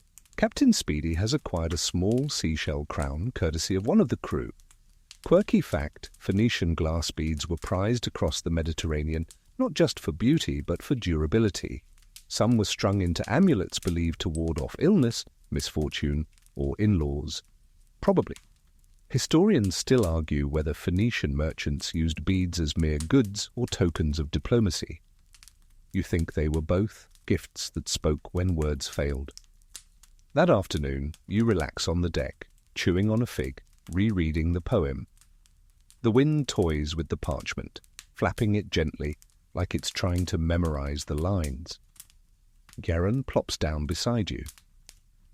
Do we really have to stay for the wedding? You glance at him. Do you want to stay for the wedding? He shrugs. Depends. Are there pickled things? There usually are. He sighs. Fine, but I'm not dancing. 3 hours later, he's dancing, barefoot, with a garland, to the tune of 3 flutes and a drum played by someone who may have been asleep moments ago. You laugh, raise your cup, and toast the sky, to broken anklets, to surprise poetry, to dancing when you said you wouldn't. Malta doesn't shout. It waits. A quiet rock in the middle of blue, worn smooth by wind, waves, and every passing civilization that thought it would last forever. You approach just before dusk, sails half slack, the sea flat as polished glass. No shouting dockhands, no competing merchant horns, just cliffs, birds, and the faint sound of your own thoughts, which are currently debating whether you left the last of the Berber tea in the wrong crate. You're not here to trade, not really. You're here to rest. It's a rare thing for a Phoenician merchant to admit, to need a pause. But you've been on the move for weeks, and your back feels like it's stored 4 decades of trade receipts. The crew is quieter too. Yaron hasn't sung in a day and a half, which usually means his soul is temporarily buffering. You dock at a sheltered cove near a cluster of stone ruins, half buried in dry grass and wild herbs. There's no bustling port here, just a lone pier, a few fishing boats, and a man feeding breadcrumbs to pigeons like it's a sacred ritual. You nod to him. He nods back. Nothing else is needed. The ruins are calling you. They're old, even by your standards. Great slabs of limestone arranged in circular patterns, doorways that lead nowhere, altars that have forgotten what they were for. Some say the temples here were built by giants. Others say by forgotten gods. One theory claims they simply grew, like coral or bad decisions. You walk among them slowly, running your fingers along pitted stone, breathing in the silence. It's a thick, timeless quiet, dense enough to hear your heartbeat. Yaron joins you eventually, carrying a satchel and an expression that suggests mild awe. This place feels... He pauses, searching for the word. It's like it remembers things. You nod. It does. The two of you sit beneath a leaning pillar and unpack a light meal. Olives, bread, dried dates, and a wedge of suspiciously bouncy cheese. You eat in silence, watching the sky soften into plum and rose. The wind hums gently through the ruins, like a lullaby no one wrote. Quirky fact, the megalithic temples of Malta are among the oldest freestanding structures in the world. Older than the pyramids, older than Stonehenge. No one quite agrees who built them or why. Offerings found inside suggest ritual use, perhaps to honor a mother goddess. Or maybe they were just quiet places to think. Historians still argue whether the Phoenicians used these ruins for worship, shelter, or simply admired them in the same way you do now, as proof that time keeps walking and most of us are just trying to catch up. Yaron pulls out Captain Speedy, placing the little hedgehog figurine on a flat stone. You think he likes it here? He asks. I think he's the god of naps now. You lie back on a sun-warmed slab, arms behind your head, staring up through a roof that crumbled centuries ago. Above you, stars blink into view, slow and gentle. Your mind drifts. You imagine a temple priest from 2,000 years ago standing right where you are, asking the sky for answers. You imagine a child hiding under the altar, hoping not to be found during a game. You imagine a goat wandering through the sacred courtyard and being chased by someone shouting in a language no one speaks anymore. The ruins don't care. They remember it all, without judgment. Just before you drift off, Yaron murmurs, "Do you think we'll leave anything behind?" You consider this. Probably a broken amphora, a dented spoon, and a scroll of unpaid taxes. He snorts. So, the usual. You smile, the night deepens, the temple stones cool beneath your back. Somewhere far off, waves lap against the rock like a patient heartbeat. The stars lean down closer, curious, gentle. You don't dream that night, you just rest. And for once, that's enough. The salt hits you first. Not just in the air, though yes, the breeze carries it like a gift and a warning, but in everything. It's in the food, the skin, the corners of your mouth, and especially the sardines. You're on the island of Sardinia now, and for once, the name matches the menu. The port is friendly but weather-worn. Boats bob in tight clusters, their sails patched and repatched into a rainbow of desperate optimism. You dock alongside a trawler that smells like it was seasoned by Poseidon's pantry. The crew waves. One man tosses a sardine at Yaron. It hits his shoulder. He salutes. You're here to trade tin and olive oil.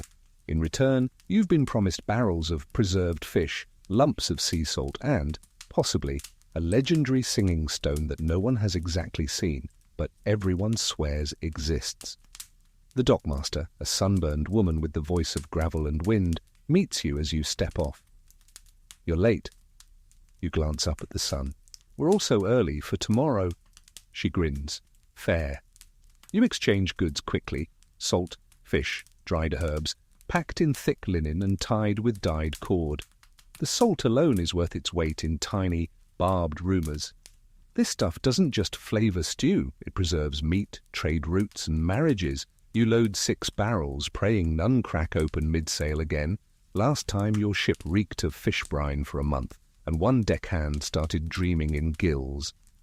You're led to a low stone building at the edge of the cliffs to meet with a local elder named Tyre, who reportedly holds the last known location of the so-called singing stone. You find him chewing on a sprig of fennel, staring at the sea with the intensity of someone trying to remember a song he heard once in a dream. The stone sings only when the tide forgets itself, he says, before you even greet him. Yaron squints. I'm going to need that in like trade merchant language. Tello sighs. You'll know it when you hear it. It hums. You nod solemnly. You have absolutely no idea what that means. Still, he leads you down a winding trail to a small cove. Waves crash against black stone, and tucked in a cleft of the cliff is a curious rock, smooth, roundish, and faintly pockmarked. You press your ear to it, and for a moment you swear you hear a low vibration, like wind, or breath, or the sound the sea makes when it tells itself a story. You step back, unsure whether to be impressed or mildly cursed. Yaron leans in. I hear it too, I think. Talo nods. It remembers the old songs, the ones before drums. You leave him a small gift, 3 glass beads and a pinch of purple dye, and he nods again, satisfied. Quirky fact, Sardinia's salt production has been ongoing for millennia, and ancient traders valued its purity. As for singing stones, while there's no hard evidence they exist, many Mediterranean cultures believed certain rock formations held echoes, omens, or even the voices of drowned gods. Historians still argue whether these tales were metaphors or misunderstood acoustics. Some insist they were simply practical markers for navigation or gathering places before a deal. You walk back to the ship with the wind at your back, carrying the scent of seaweed and sardines, and just maybe a hum. Back aboard, the crew is trying to eat without fully acknowledging the smell of fish that now permeates the aft cargo hold. One man swears the sardines are eyeing him. You remind him that he's tired. He replies that so are the sardines. You don't argue. Dinner is sardines, olives, and very dry bread. You chew slowly, watching the horizon grow pink with evening. Yaron places a stone on the railing, the one from the cove. It doesn't sing, it just sits, heavy, ancient, content. Maybe it only sings when we stop talking, he says. You nod. Then it's doomed. He laughs, then drapes a wet cloth over his head like a sleepy oracle. You watch the stars come out, one by one. The salt air cools. The sea rocks gently. And somewhere, deep in the hull, a sardine burps, probably. You were promised textiles. You were not promised cats. The Alexandria docks are already bustling when your ship arrives at first light, golden suns spilling across marble columns and shouting dockhands. You glide into port like a pro, your sails crisp, your hold stocked with salt, fish, and one very suspicious stone that may or may not sing. You're met by a trader named Nith, quick-eyed, sharply dressed, and somehow already annoyed with you despite the fact that you haven't even spoken yet. "You're 2 days late," she says, arms crossed. "I brought salt," you reply. "I needed textiles." "I also brought cats," you add, because at this point there's no hiding it. Nath blinks. "Excuse me?" You step aside to reveal 3 cats on deck, none of which you technically meant to transport. They must have snuck aboard during your last port call in Sardinia, or maybe Malta, or maybe they were always there and only now decided to become visible. One is orange and perpetually offended. One is black with a single white paw and the air of a minor deity. The third is more of a blur than a cat, streaking across the deck with the energy of a small tornado. Yaron sighs. "We can't keep them." "We're not keeping them," you say. "We're trading them." Because Alexandria, as it happens, has a serious rodent problem. Word travels fast on the merchant winds, and you heard rumours from 3 separate harbour masters that a recent grain shipment brought in not just barley, but 1,000 little whiskered stowaways. Neath looks at the cats again. The orange one hisses at a passing pigeon. She sighs. "Fine. 1 cat per bolt of linen." You grin. "Deal." "And I want a crate of your fish too." "Fine," you say. "But not the singing stone. That stays with us." She looks confused, but wisely doesn't ask. You spend the day offloading cargo and navigating Alexandria's layered, labyrinthine markets. There are towering libraries, incense cellars with hands stained yellow from saffron, and scribes copying scrolls faster than your crew can butcher a folk song. The city is alive, buzzing with knowledge, bartering, and the ever-present scent of baked honey cakes and crushed papyrus. You barter salt for wool, wool for wine, wine for scrolls you don't understand but are pretty sure someone in Byblos will pay for just to feel smarter. You accidentally trade one of Yaron's sandals for a bundle of dried lotus petals. "You traded my shoe?" he exclaims. "You weren't using both." "You are the worst." "You still have one," you offer helpfully. By evening, the cats have officially been rehomed. Nath places the orange one in a bakery, where it immediately attacks a flour sack and earns the nickname Crumbs. The blur cat disappears into the city's underground the moment you open the crate, and the black one climbs onto the shoulder of a passing priest and simply chooses him. He doesn't resist. "See," you say, "everyone wins."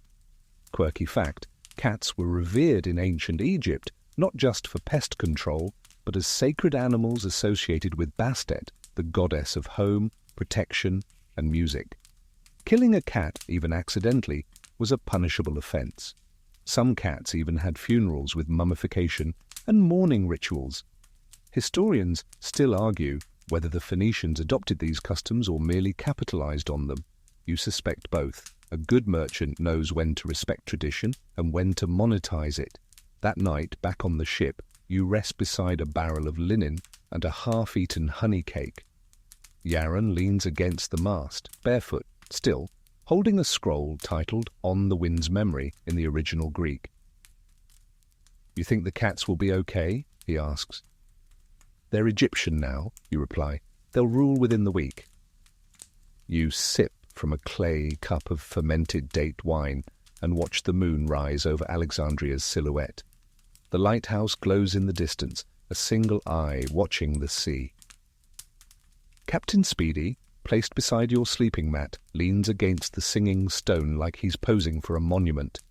The wind softens, the sea hushes, and somewhere in Alexandria a cat chases a shadow, a priest chants a blessing, and a bakery has its best rodent-free night in months. Amber isn't gold. It doesn't glitter like a coin or weigh heavy like silver. It's light, warm to the touch and sticky with memory, tree sap hardened into honey-coloured time. But in the north, along the Baltic, it's worth more than either, because to many, amber doesn't just look ancient, it is ancient. Trapped inside those golden blobs? Insects, air, maybe the last sneeze of a forgotten god. You're heading there now. North. Past lands where the sea is colder, darker, and full of questions. The journey is slow, long stretches without ports, harsh winds that hum through the rigging like they're warning you to turn back. Even Yaron stops singing. That's when you know it's serious. The crew wraps themselves tighter at night, blankets pulled to their chins, eyes darting at every sudden gust. The sea here doesn't just roll, it groans, and you swear the stars are farther apart. When you finally spot land, low, forested, mist-smeared, it's a relief. The air smells like pine and something faintly metallic, like rain that hasn't fallen yet. You dock near a wide beach littered with driftwood and broken shells. No harbour. No welcome party. Just the distant silhouette of a longhouse and the whisper of trees.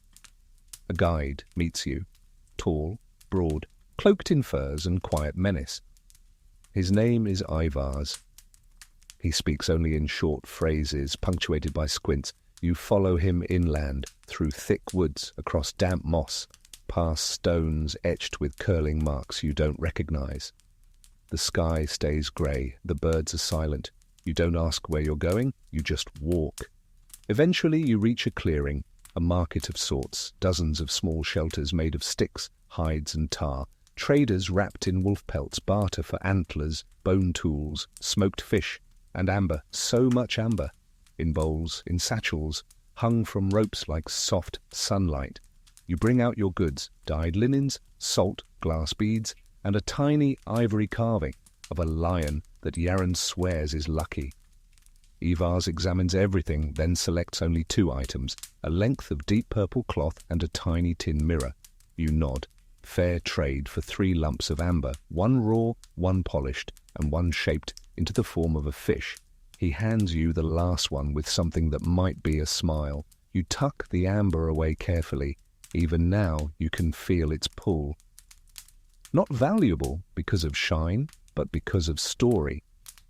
You swear the polished one smells like thunder. Later, you're invited to a fire feast. It involves smoked meat, something fermented in a hollowed horn, and a slow chant that makes your spine vibrate. The people here don't talk much, but they listen, especially when you tell a tale. So you speak about Sidon, Alexandria, the dancing fire in the desert. You even mention the singing stone and the fish storm. They laugh once. It's brief, sincere. Yaron carves his initials into a tree with a flint shard. You don't stop him. Quirky fact, Baltic amber was highly prized across the Mediterranean, believed to contain protective powers. Some called it sunstone, others said it held the souls of drowned sailors. Either way, Phoenician merchants made long, treacherous trips to get it, often without maps, guided only by rumour and the shimmer of orange treasure. Historians still argue whether these routes were direct or relied on long relay chains. But whoever reached the source, they didn't just trade, they witnessed another world. That night, back on your ship, you light a single oil lamp. It casts a glow on the 3 pieces of amber. The fish-shaped one seems to smile. You think of Ivars, of the forest that holds its breath, of the silence that feels thicker than fog. Yaron tucks into his blanket, muttering, "That horn stuff messed me up." You chuckle. "It might have been moss beer." He groans. "Tell my story." "You don't have a story." "I do now." You hold up the amber. Let it catch the flicker of the flame. And in that golden light, for just a moment, it looks like something's moving inside. The wind has teeth now. It gnaws at your sails, bites at your fingers, and whispers old names across the deck. Names you haven't spoken in years, names you're not sure you ever knew. You're sailing east again, away from the forest, dark amber lands, back toward familiarity, or something like it. But the sea's in a mood. 3 days into the voyage, the sky goes dull as pewter, and the horizon vanishes altogether. Just a wall of fog. You could be 3 feet from land or 300 leagues from the edge of the world. The compass needle twitches like it's remembering something painful. You tell the crew it's fine. You lie a lot at sea. Even Yaron looks rattled. He's taken to pacing the deck in quiet loops, wrapped in a damp wool cloak, humming snatches of lullabies that aren't for anyone in particular. You think one might be for Captain Speedy, who now lives inside a corked jar for splash protection. You anchor near a rocky outcrop when the fog thickens to soup. Visibility, sad sardines width. The crew takes shifts on watch. You take the first. Hours pass. The world is grey, then a light, faint, flickering. Inland, you call for Yaron. He joins you, rubbing sleep from his eyes and clutching a mostly eaten fig. You see that? You ask. He squints. That's either a lighthouse or a very confident ghost. Naturally, you decide to investigate. You row ashore with 2 crew carrying a lantern and a generous assumption that this isn't a trap. The fog wraps around you like wet linen, thick and slow. You reach land, rocky, uneven, and climb toward the light. And there it is, not a lighthouse, a tower, old, circular, half collapsed, and inside a man, sort of. He's draped in faded red cloth, skin tanned like driftwood, beard to his navel, and eyes like wet iron. He's heating something over a brazier, tiny glass beads, glowing in gold, green, and cobalt blue. He doesn't speak. You don't either. He gestures for you to sit. You do. He gives you a handful of beads in a worn leather pouch, then points to a mark on the wall, a spiral etched in soot. You trace it with your finger. It's warm. Merchant, he says finally. You bring stories? You nod. So you speak. You tell him about the Berber fire dancers, the storm of flying fish, the amberfish from the forest. You even mention the cats. He chuckles once, low and hoarse, like stone rubbing on stone. In return, he tells you one story. About a river of wine that once flowed through the hills inland. A celebration so wild it burned the fields. A caravan that vanished into a cave with drums still echoing. He says the cave reopens once every 7 years, maybe next week, maybe last week. Then he stands, walks to a heavy crate, and opens it. Inside is a stone disc, carved with concentric circles, set with tiny fragments of obsidian and shell. You've seen many strange things. This feels like message or warning. You offer him a pouch of salt. He waves it off. Instead, he hands you the disc. Tell this, he says. That's it. Back on the ship, Yaron stares at the disc and says, this looks cursed. You shrug. Probably, but it's beautiful. You set it below deck, wrapped in linen, beside your jar of fish bones and the dreamer's bowl. The collection is growing. You're not just a merchant now. You're becoming a librarian of oddities, a curator of things no one else thought mattered. Quirky fact, ancient coastal towers were often used as beacons or defensive lookouts, but some served as lone workshops, especially for glassmakers or astrologers. Their solitude wasn't always accidental. Some chose it. Some needed it. Historians still argue whether isolated glassmakers were revered as mystics or simply avoided because they smelled like melted sand. You suspect both. That night, the fog finally lifts. Stars return, blinking down in polite apology. The moon is full and low, bright enough to paint silver across your deck. The crew exhales, the sea calms, the compass needle steadies.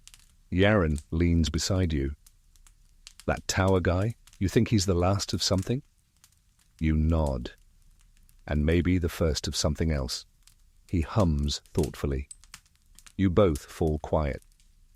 The beads from the pouch glimmer faintly in your pocket, green like envy, blue like forgotten seas, gold like sunlight seen through memory. The sea is calm again, so calm in fact that your crew starts whispering like they're in a temple. Even the gulls seem hesitant, gliding in slow, graceful loops, as if afraid to disturb something just beneath the surface. The lucky worm hums along the waves, her patched sail catching just enough wind, her wooden ribs creaking in that familiar, vaguely disapproving tone. She's tired, but she's still going, just like you. You're headed for a small island not marked on most maps. You've only heard about it from one source, a parchment fragment tucked inside a jar you received in exchange for a broken comb and a joke about goat tax. The map was hand-drawn, ink faded, no name, just a cluster of strange lines, a sketch of a sea turtle, and one phrase written in Phoenician shorthand, "He who frees the shell sails safely." Cryptic? Yes, also extremely your style. You arrive just after noon. The island is barely more than a sandbar with a cluster of mangroves and 3 suspiciously curious seagulls. But as you draw closer, something glints in the surf. Yaron squints over the railing. Is that a log? Moving, you reply. It isn't a log, it's a sea turtle. And it's massive, barnacle-covered, half buried in the tide and tangled in a twisted web of rope, driftwood, and, oddly, what looks like the remains of a fishing net woven with copper thread. The crew murmurs. One whispers a blessing. You grab a knife and wade into the shallows.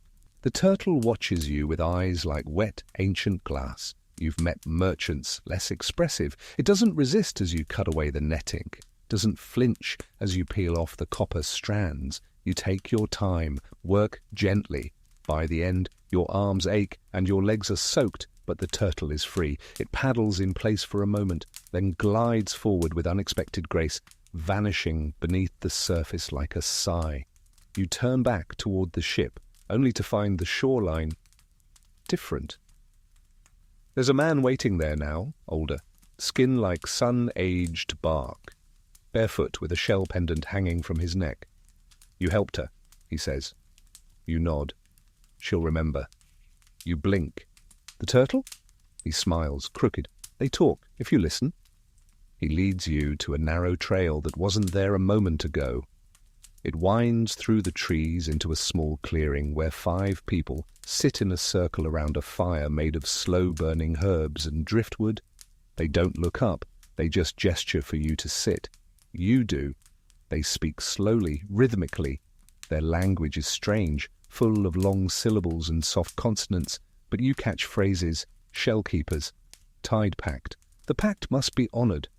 They pass you a bowl carved from mother-of-pearl, filled with something warm and vaguely spiced. You drink. It tastes like cinnamon and ocean. Then they hand you something, a shell, large, carved on the underside with a swirling map, so detailed you almost drop it. It shows coastlines you've never seen, currents that move like thought, and, most notably, a safe route around the pirate-infested coastlines to the southeast. You glance up. The man shrugs. She wanted you to have it. You try to ask how the turtle communicated this, but they've already turned away. Back on your ship, you study the shell in the sunlight. The markings are faintly iridescent, almost glowing. Yaron peers over your shoulder. That's either a miracle or a prank. Either way, you say, it's useful. Quirky fact. Sea turtles were sacred in many Mediterranean coastal cultures, seen as navigators, ancient beings, or messengers of sea gods. Some Phoenician amulets depict turtles curled into spirals, a symbol of the eternal voyage. Historians still argue whether these beliefs were metaphorical or literal. Did people believe turtles carried secrets? Or just that they always knew how to find land? As night falls, the stars prick through the sky like curious eyes. The lucky worm bobs gently, still damp from the earlier wade, still smelling faintly of algae and heroism. You sit at the bow with the shell in your lap. You listen, and you swear somewhere in the distance. You hear the low, deep hum of something enormous moving through the water. Not a threat, just a witness. You don't often sail backward, not in the literal sense. You'd never dream of turning the lucky worm in reverse, like some indecisive crab, but retracing your own wake, circling back toward a port you've already touched. That feels strange, like telling the same story twice and expecting the punchline to hit harder. But here you are, Byblos, again, the oldest port you know, maybe the oldest port anyone knows. Byblos smells like cedar and ink, like stories baked into stone. Last time you were here, you loaded papyrus and drank something purple that made you briefly believe in invisible cats. This time, you've returned with amber, salt, tin, honey beads, and more questions than scroll space.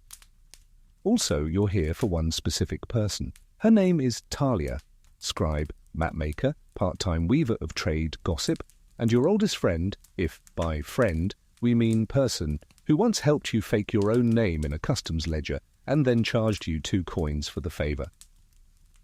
You find her exactly where you expect, inside the coastal archive, legs up on a crate of unclassified tablets, scratching notes onto a sheet of bark with one hand and drinking from a chipped mug with the other. "Talia," you say. "You owe me," she replies without looking up. "For what?" "For not filing that Dream Bowl incident under delusional smuggling." You smile and toss a small satchel onto her desk. Inside, 1 amber fish, 1 tiny bolt of indigo cloth, and 1 badly written poem from a Sardinian child. She picks it up, sniffs. "Smells like sincerity. Gross." But she's smiling. You show her the shell map next. She frowns, runs her fingers along the carved lines, tilts it toward the light. Her brow creases in that way that means her brain is galloping far ahead of the conversation. "Where did you get this?" "A turtle." She blinks. "Like it?" "A trader named Turtle?" "No, a literal turtle." She sets down her mug, slowly. "You've been at sea too long." You explain anyway. The net, the cove, the shell keepers, the glowing trail scratched into calcium curves. Talia listens in complete silence. When you finish, she sighs. "You always come back with something cursed." You say that like it's a flaw. She unrolls one of her own maps, this one older, fainter, made from papyrus, faded around the edges like it's been sighed on by time. The shell's route matches an uncharted path along the coast of modern-day Anatolia, cliffs, whirlpools, and nope, level reefs. But the shell curves around it perfectly. "Someone wanted you to avoid what's there," she says. "Pirates?" She hesitates. "Or something worse." These waters, they have stories. Quirky fact. Byblos was not just a port, it was one of the earliest known centers of writing. The Phoenician alphabet, ancestor to almost all modern alphabets, was born here. Scribes like Talia were the unsung heroes of trade. They documented routes, negotiated codes, and made sure deals weren't lost to forgetfulness. Historians still argue whether Byblos influenced Greek script or vice versa, but one thing's certain: every journey written down lasts longer than the wood of the ship that made it. Later, Talia brings out a scroll sealed with wax that has your name on it. You stare at it. "I didn't send that." "No," she says, "you will." You open it. Inside, a copy of the turtle map, neater than the shell, with footnotes in Talia's shorthand and a faint ink sketch of the Singing Stone. Below that, a list of locations. Ports you haven't reached yet, questions you didn't ask. And at the very bottom, you forget things so you can rediscover them. That's the only way stories grow. It's in your handwriting, definitely your handwriting. You stare at Talia. She shrugs. "You must have dropped it off during your next visit." "Did I look older?" "Greyer. Smelled like fish, had more jokes." "So, no change." That night you sit on the roof of the archive with a cup of something herby and questionably legal. Yaron joins you, wearing a tunic he clearly borrowed from a textile store. Captain Speedy is balanced on the roof's edge like a contemplative gargoyle. "Home," Yaron murmurs. "Almost," you say. "Do we ever really get there?" You think about it, about the bowl, the shell, the stone, the stories traded and the ones still waiting. You sip. The drink burns slightly. "I think we just passed through enough places that feel close enough," you say. "And for now, that's enough. You don't intend to visit the island. It's just there, low and green and draped in fog like it's trying to stay out of trouble. You see it just past sunrise, a soft lump on the horizon, like a memory the sea forgot to delete. No one in Byblos mentioned it. No map names it. And yet, there it sits, in your path, quiet, waiting. The crew's uneasy. They mumble phrases like Bad Luck Rock and Ghost Goat Place. Yaron makes the sign against ill tides, and casually tightens every rope on the ship. Naturally, you steer straight for it. Curiosity isn't a flaw, it's a profession. You anchor offshore and row in with a small pack of dried figs, 3 trade beads, a coil of rope, and a healthy dose of poor judgment. The beach is black sand, soft, cool, unsettlingly clean, no shells, no driftwood, No footprints but yours. There's a single trail leading inland. You follow it, through ferns taller than you, beneath twisted trees that seem to lean in just a bit too far. The air smells like mint and something sweeter, like honey left too long in the sun. Birds chirp, but never in the same place twice. Then the trail ends, at a garden. Perfect rows of plants you don't recognize.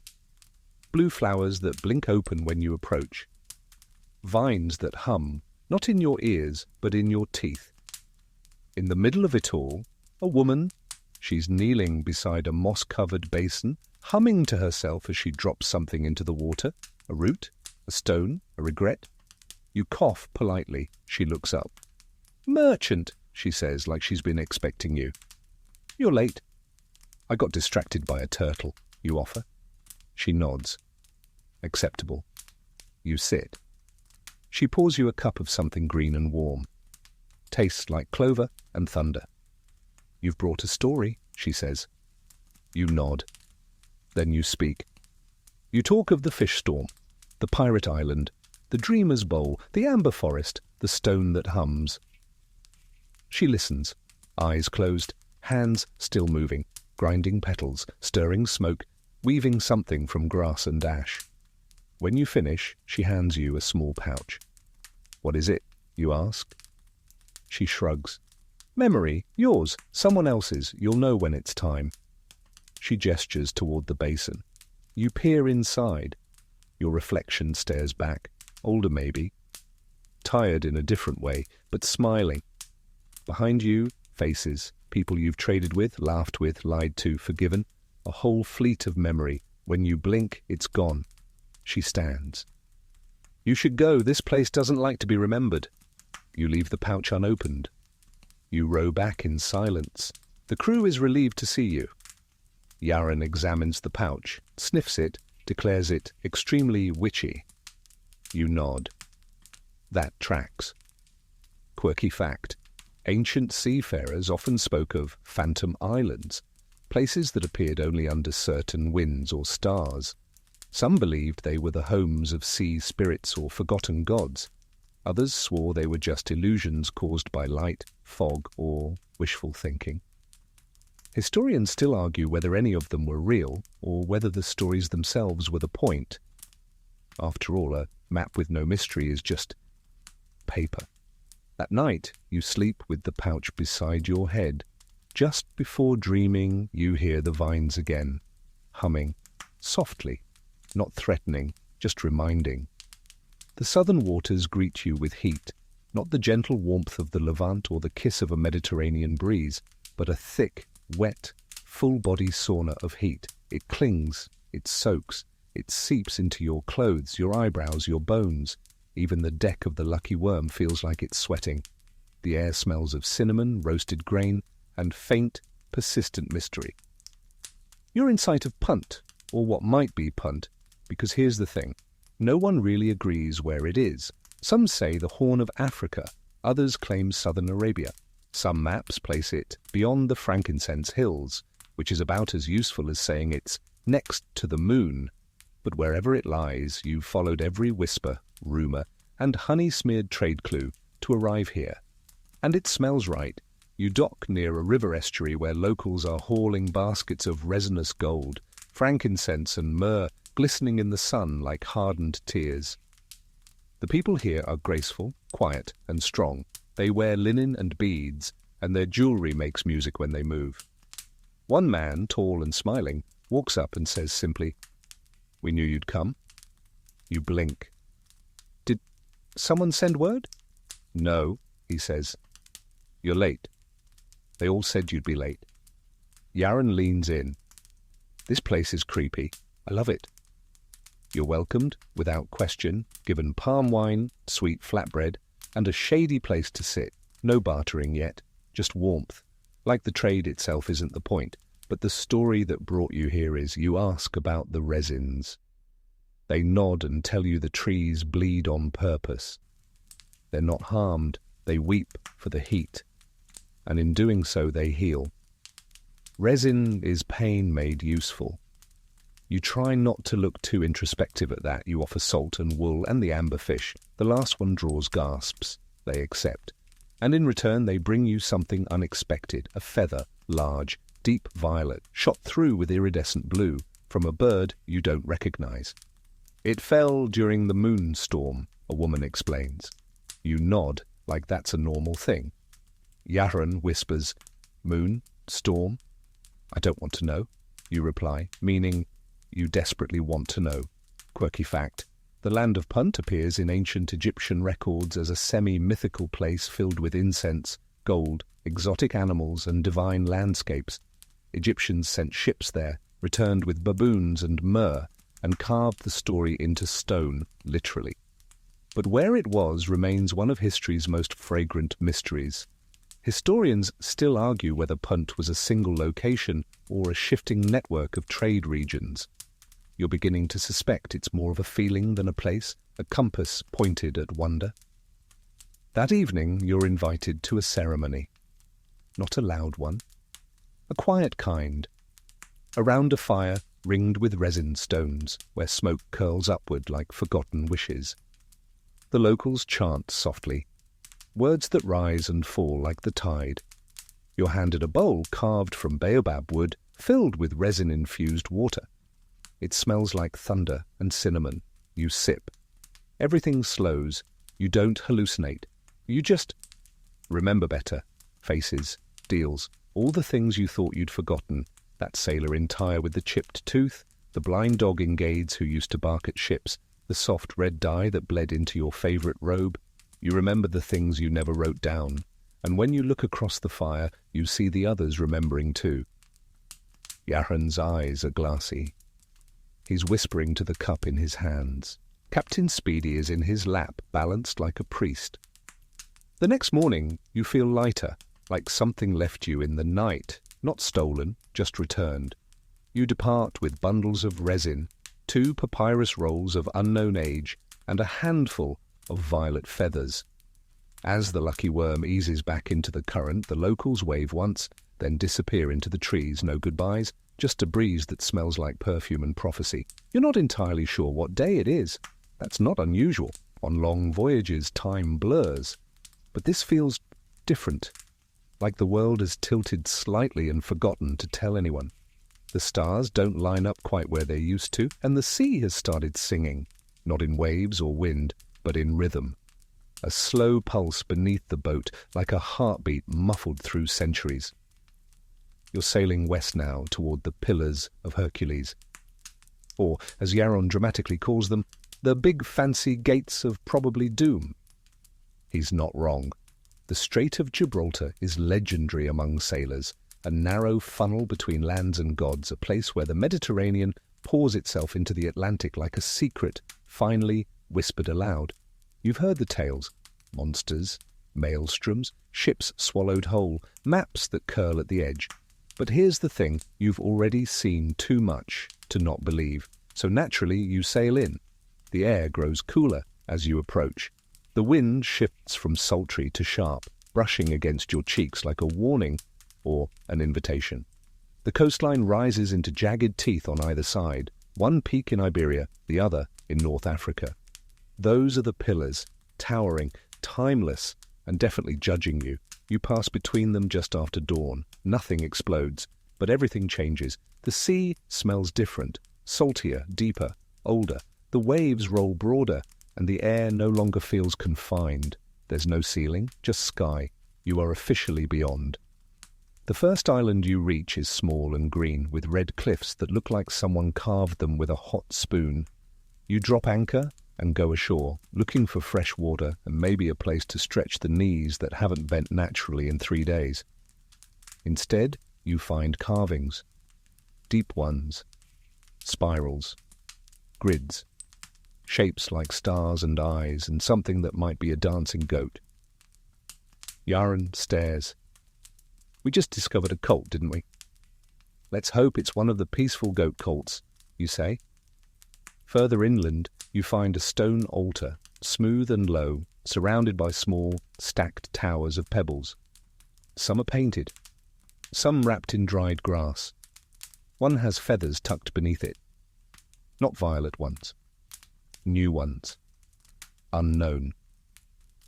You leave an offering, a pinch of salt and a bead made from Sardinian coral. It seems right. And when you turn back, there's a girl watching you from the trees, maybe 10 years old, hair like seaweed, eyes too old for her face. She says nothing, just nods once, then vanishes. Later, on the ship, Yaron says, "That was definitely a ghost child," you reply, or a really judgmental tourist. The crew, however, starts muttering prayers. Some light incense. One tries to throw the singing stone overboard. You catch it just in time. "Let's not anger our collection," you say, tucking the stone beside Captain Speedy, who now resides in a padded basket surrounded by feathers, beads, and 3 questionably magical pebbles. Quirky fact: the Pillars of Hercules mark the edge of the known world in ancient Mediterranean lore. For centuries, people believed nothing lay beyond them but sea monsters and oblivion. Only the bravest, read, most sleep-deprived and heavily bribed, sailed west. Historians still argue whether Phoenician merchants reached the Atlantic coast regularly or only by accident. But scroll fragments and port rumours suggest they absolutely did, and probably made decent coin doing it. The wind grows louder as you drift farther. No more cosy ports, no more tidy harbours, just wild coastlines, deep swells, and birds that laugh in dialects you've never heard. You sleep that night with the stars closer than usual. It feels like you're sailing through a dream, one with no end, only ellipses. Yaron sleeps beside a coil of rope, muttering about goat eyes. Captain Speedy glows faintly in the moonlight. Or maybe it's just the wine. You roll over, clutching the shell map to your chest, and whisper, "We're not done yet." The ocean is no longer a road, it's a mirror. Not of your face, though yes, your cheeks are sun-darkened, and your beard has picked up 3 new streaks of white. But a mirror of memory. Each wave reflects where you've been. Each gust of wind smells faintly like someone you've met. You swear the sea is starting to quote you back to yourself. It's unnerving and kind of flattering. You're near the Canary Islands now, though no one calls them that yet. To your crew, it's the archipelago of Maybe, a string of volcanic pearls in the western sky. You stop at one, just one, the last dot before the real unknown. The island is quiet, green and steep, with black rock veined in gold. The beach is warm beneath your feet and everything buzzes slightly, like the world has tuned itself to a higher note. The locals are cautious but curious. Their language clicks and sings. You trade amber for bananas, figs for obsidian blades. They give you something strange, a bundle of dried leaves tied with string. "For sleep," one man says. You raise an eyebrow. "Not your sleep," he clarifies. "The seas." "Right." You don't ask. That night, a storm threatens. The clouds roll in low and purple, and the lucky worm moans like she remembers every wrong turn you ever made. You anchor, anyway. Light a lamp. Wrap yourself in linen and stories. Yaron appears beside you with a pot of hot something. You realize we're at the end of the world? "We're not," you say. "We're just at the end of one story." He sips. "So, what happens now?" You pull out the singing stone, place it gently on the deck. Then the amber fish, the dreamer's bowl, the violet feather, the turtle shell, the disc of obsidian with etched spirals. One by one, they form a soft circle around Captain Speedy, who, unsurprisingly, looks very wise about the whole thing. And then you speak, not loudly, just enough. You speak all the stories back into the sea, like returning coins to a wishing well. You speak until your voice is hoarse, until the waves settle, until even the lucky worm sighs in relief. Quirky fact: some ancient sailors believed every item taken from a foreign land carried a sound, a hum, a frequency, a pressure in the air, and that too many of these things in one place could confuse the sea itself, make it forget where you're going, or who you are. Historians still argue whether this was superstition or just really poetic seasickness, but tonight feels real.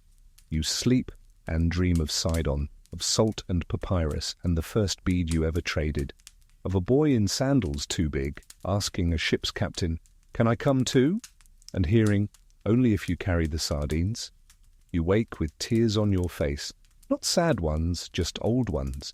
The crew is ready, the sun has returned, the sea has calmed, the world has not ended, but it has exhaled. You weigh anchor, turn the lucky worm toward the rising sun. You're not going home, because you are home, wherever the sail leans, wherever the next voice says, "Merchant," wherever the sea still hums. And now, let the waves quiet, let the sail fall slack, let the sea rock you just slightly, like the world is holding its breath in the gentlest way. You've come far from Sidon's warm ports to the silver spray of the pillars. You've bartered with silent glassmakers and old island ghosts. You've heard stones hum, freed turtles, tamed storms, even got rid of those cats, although something tells me they're still following you. Somehow, somewhere, the sea remembers, but tonight you don't have to. You don't have to name every port or carry every story. They're in the ship's hull now, in the salt on your sleeves, in the grain of the wood beneath your fingertips. Even if your eyes are heavy, even if your body rests in a bed far from any dock or mast or moonlit wave, some part of you is still aboard, still gently drifting, still quietly smiling at a stowaway memory. Let the sound of the tide become breath, in and out, soft and slower. Let the creak of the ropes be the lullaby. Let your mind loosen its grip like a sail released from the wind. No more trading tonight, no more charting stars. Just sleep, long, slow, even sleep. You're safe, you're home, you're floating, and maybe, just maybe, you'll dream of amber shores and fish that fall from the sky. Good night.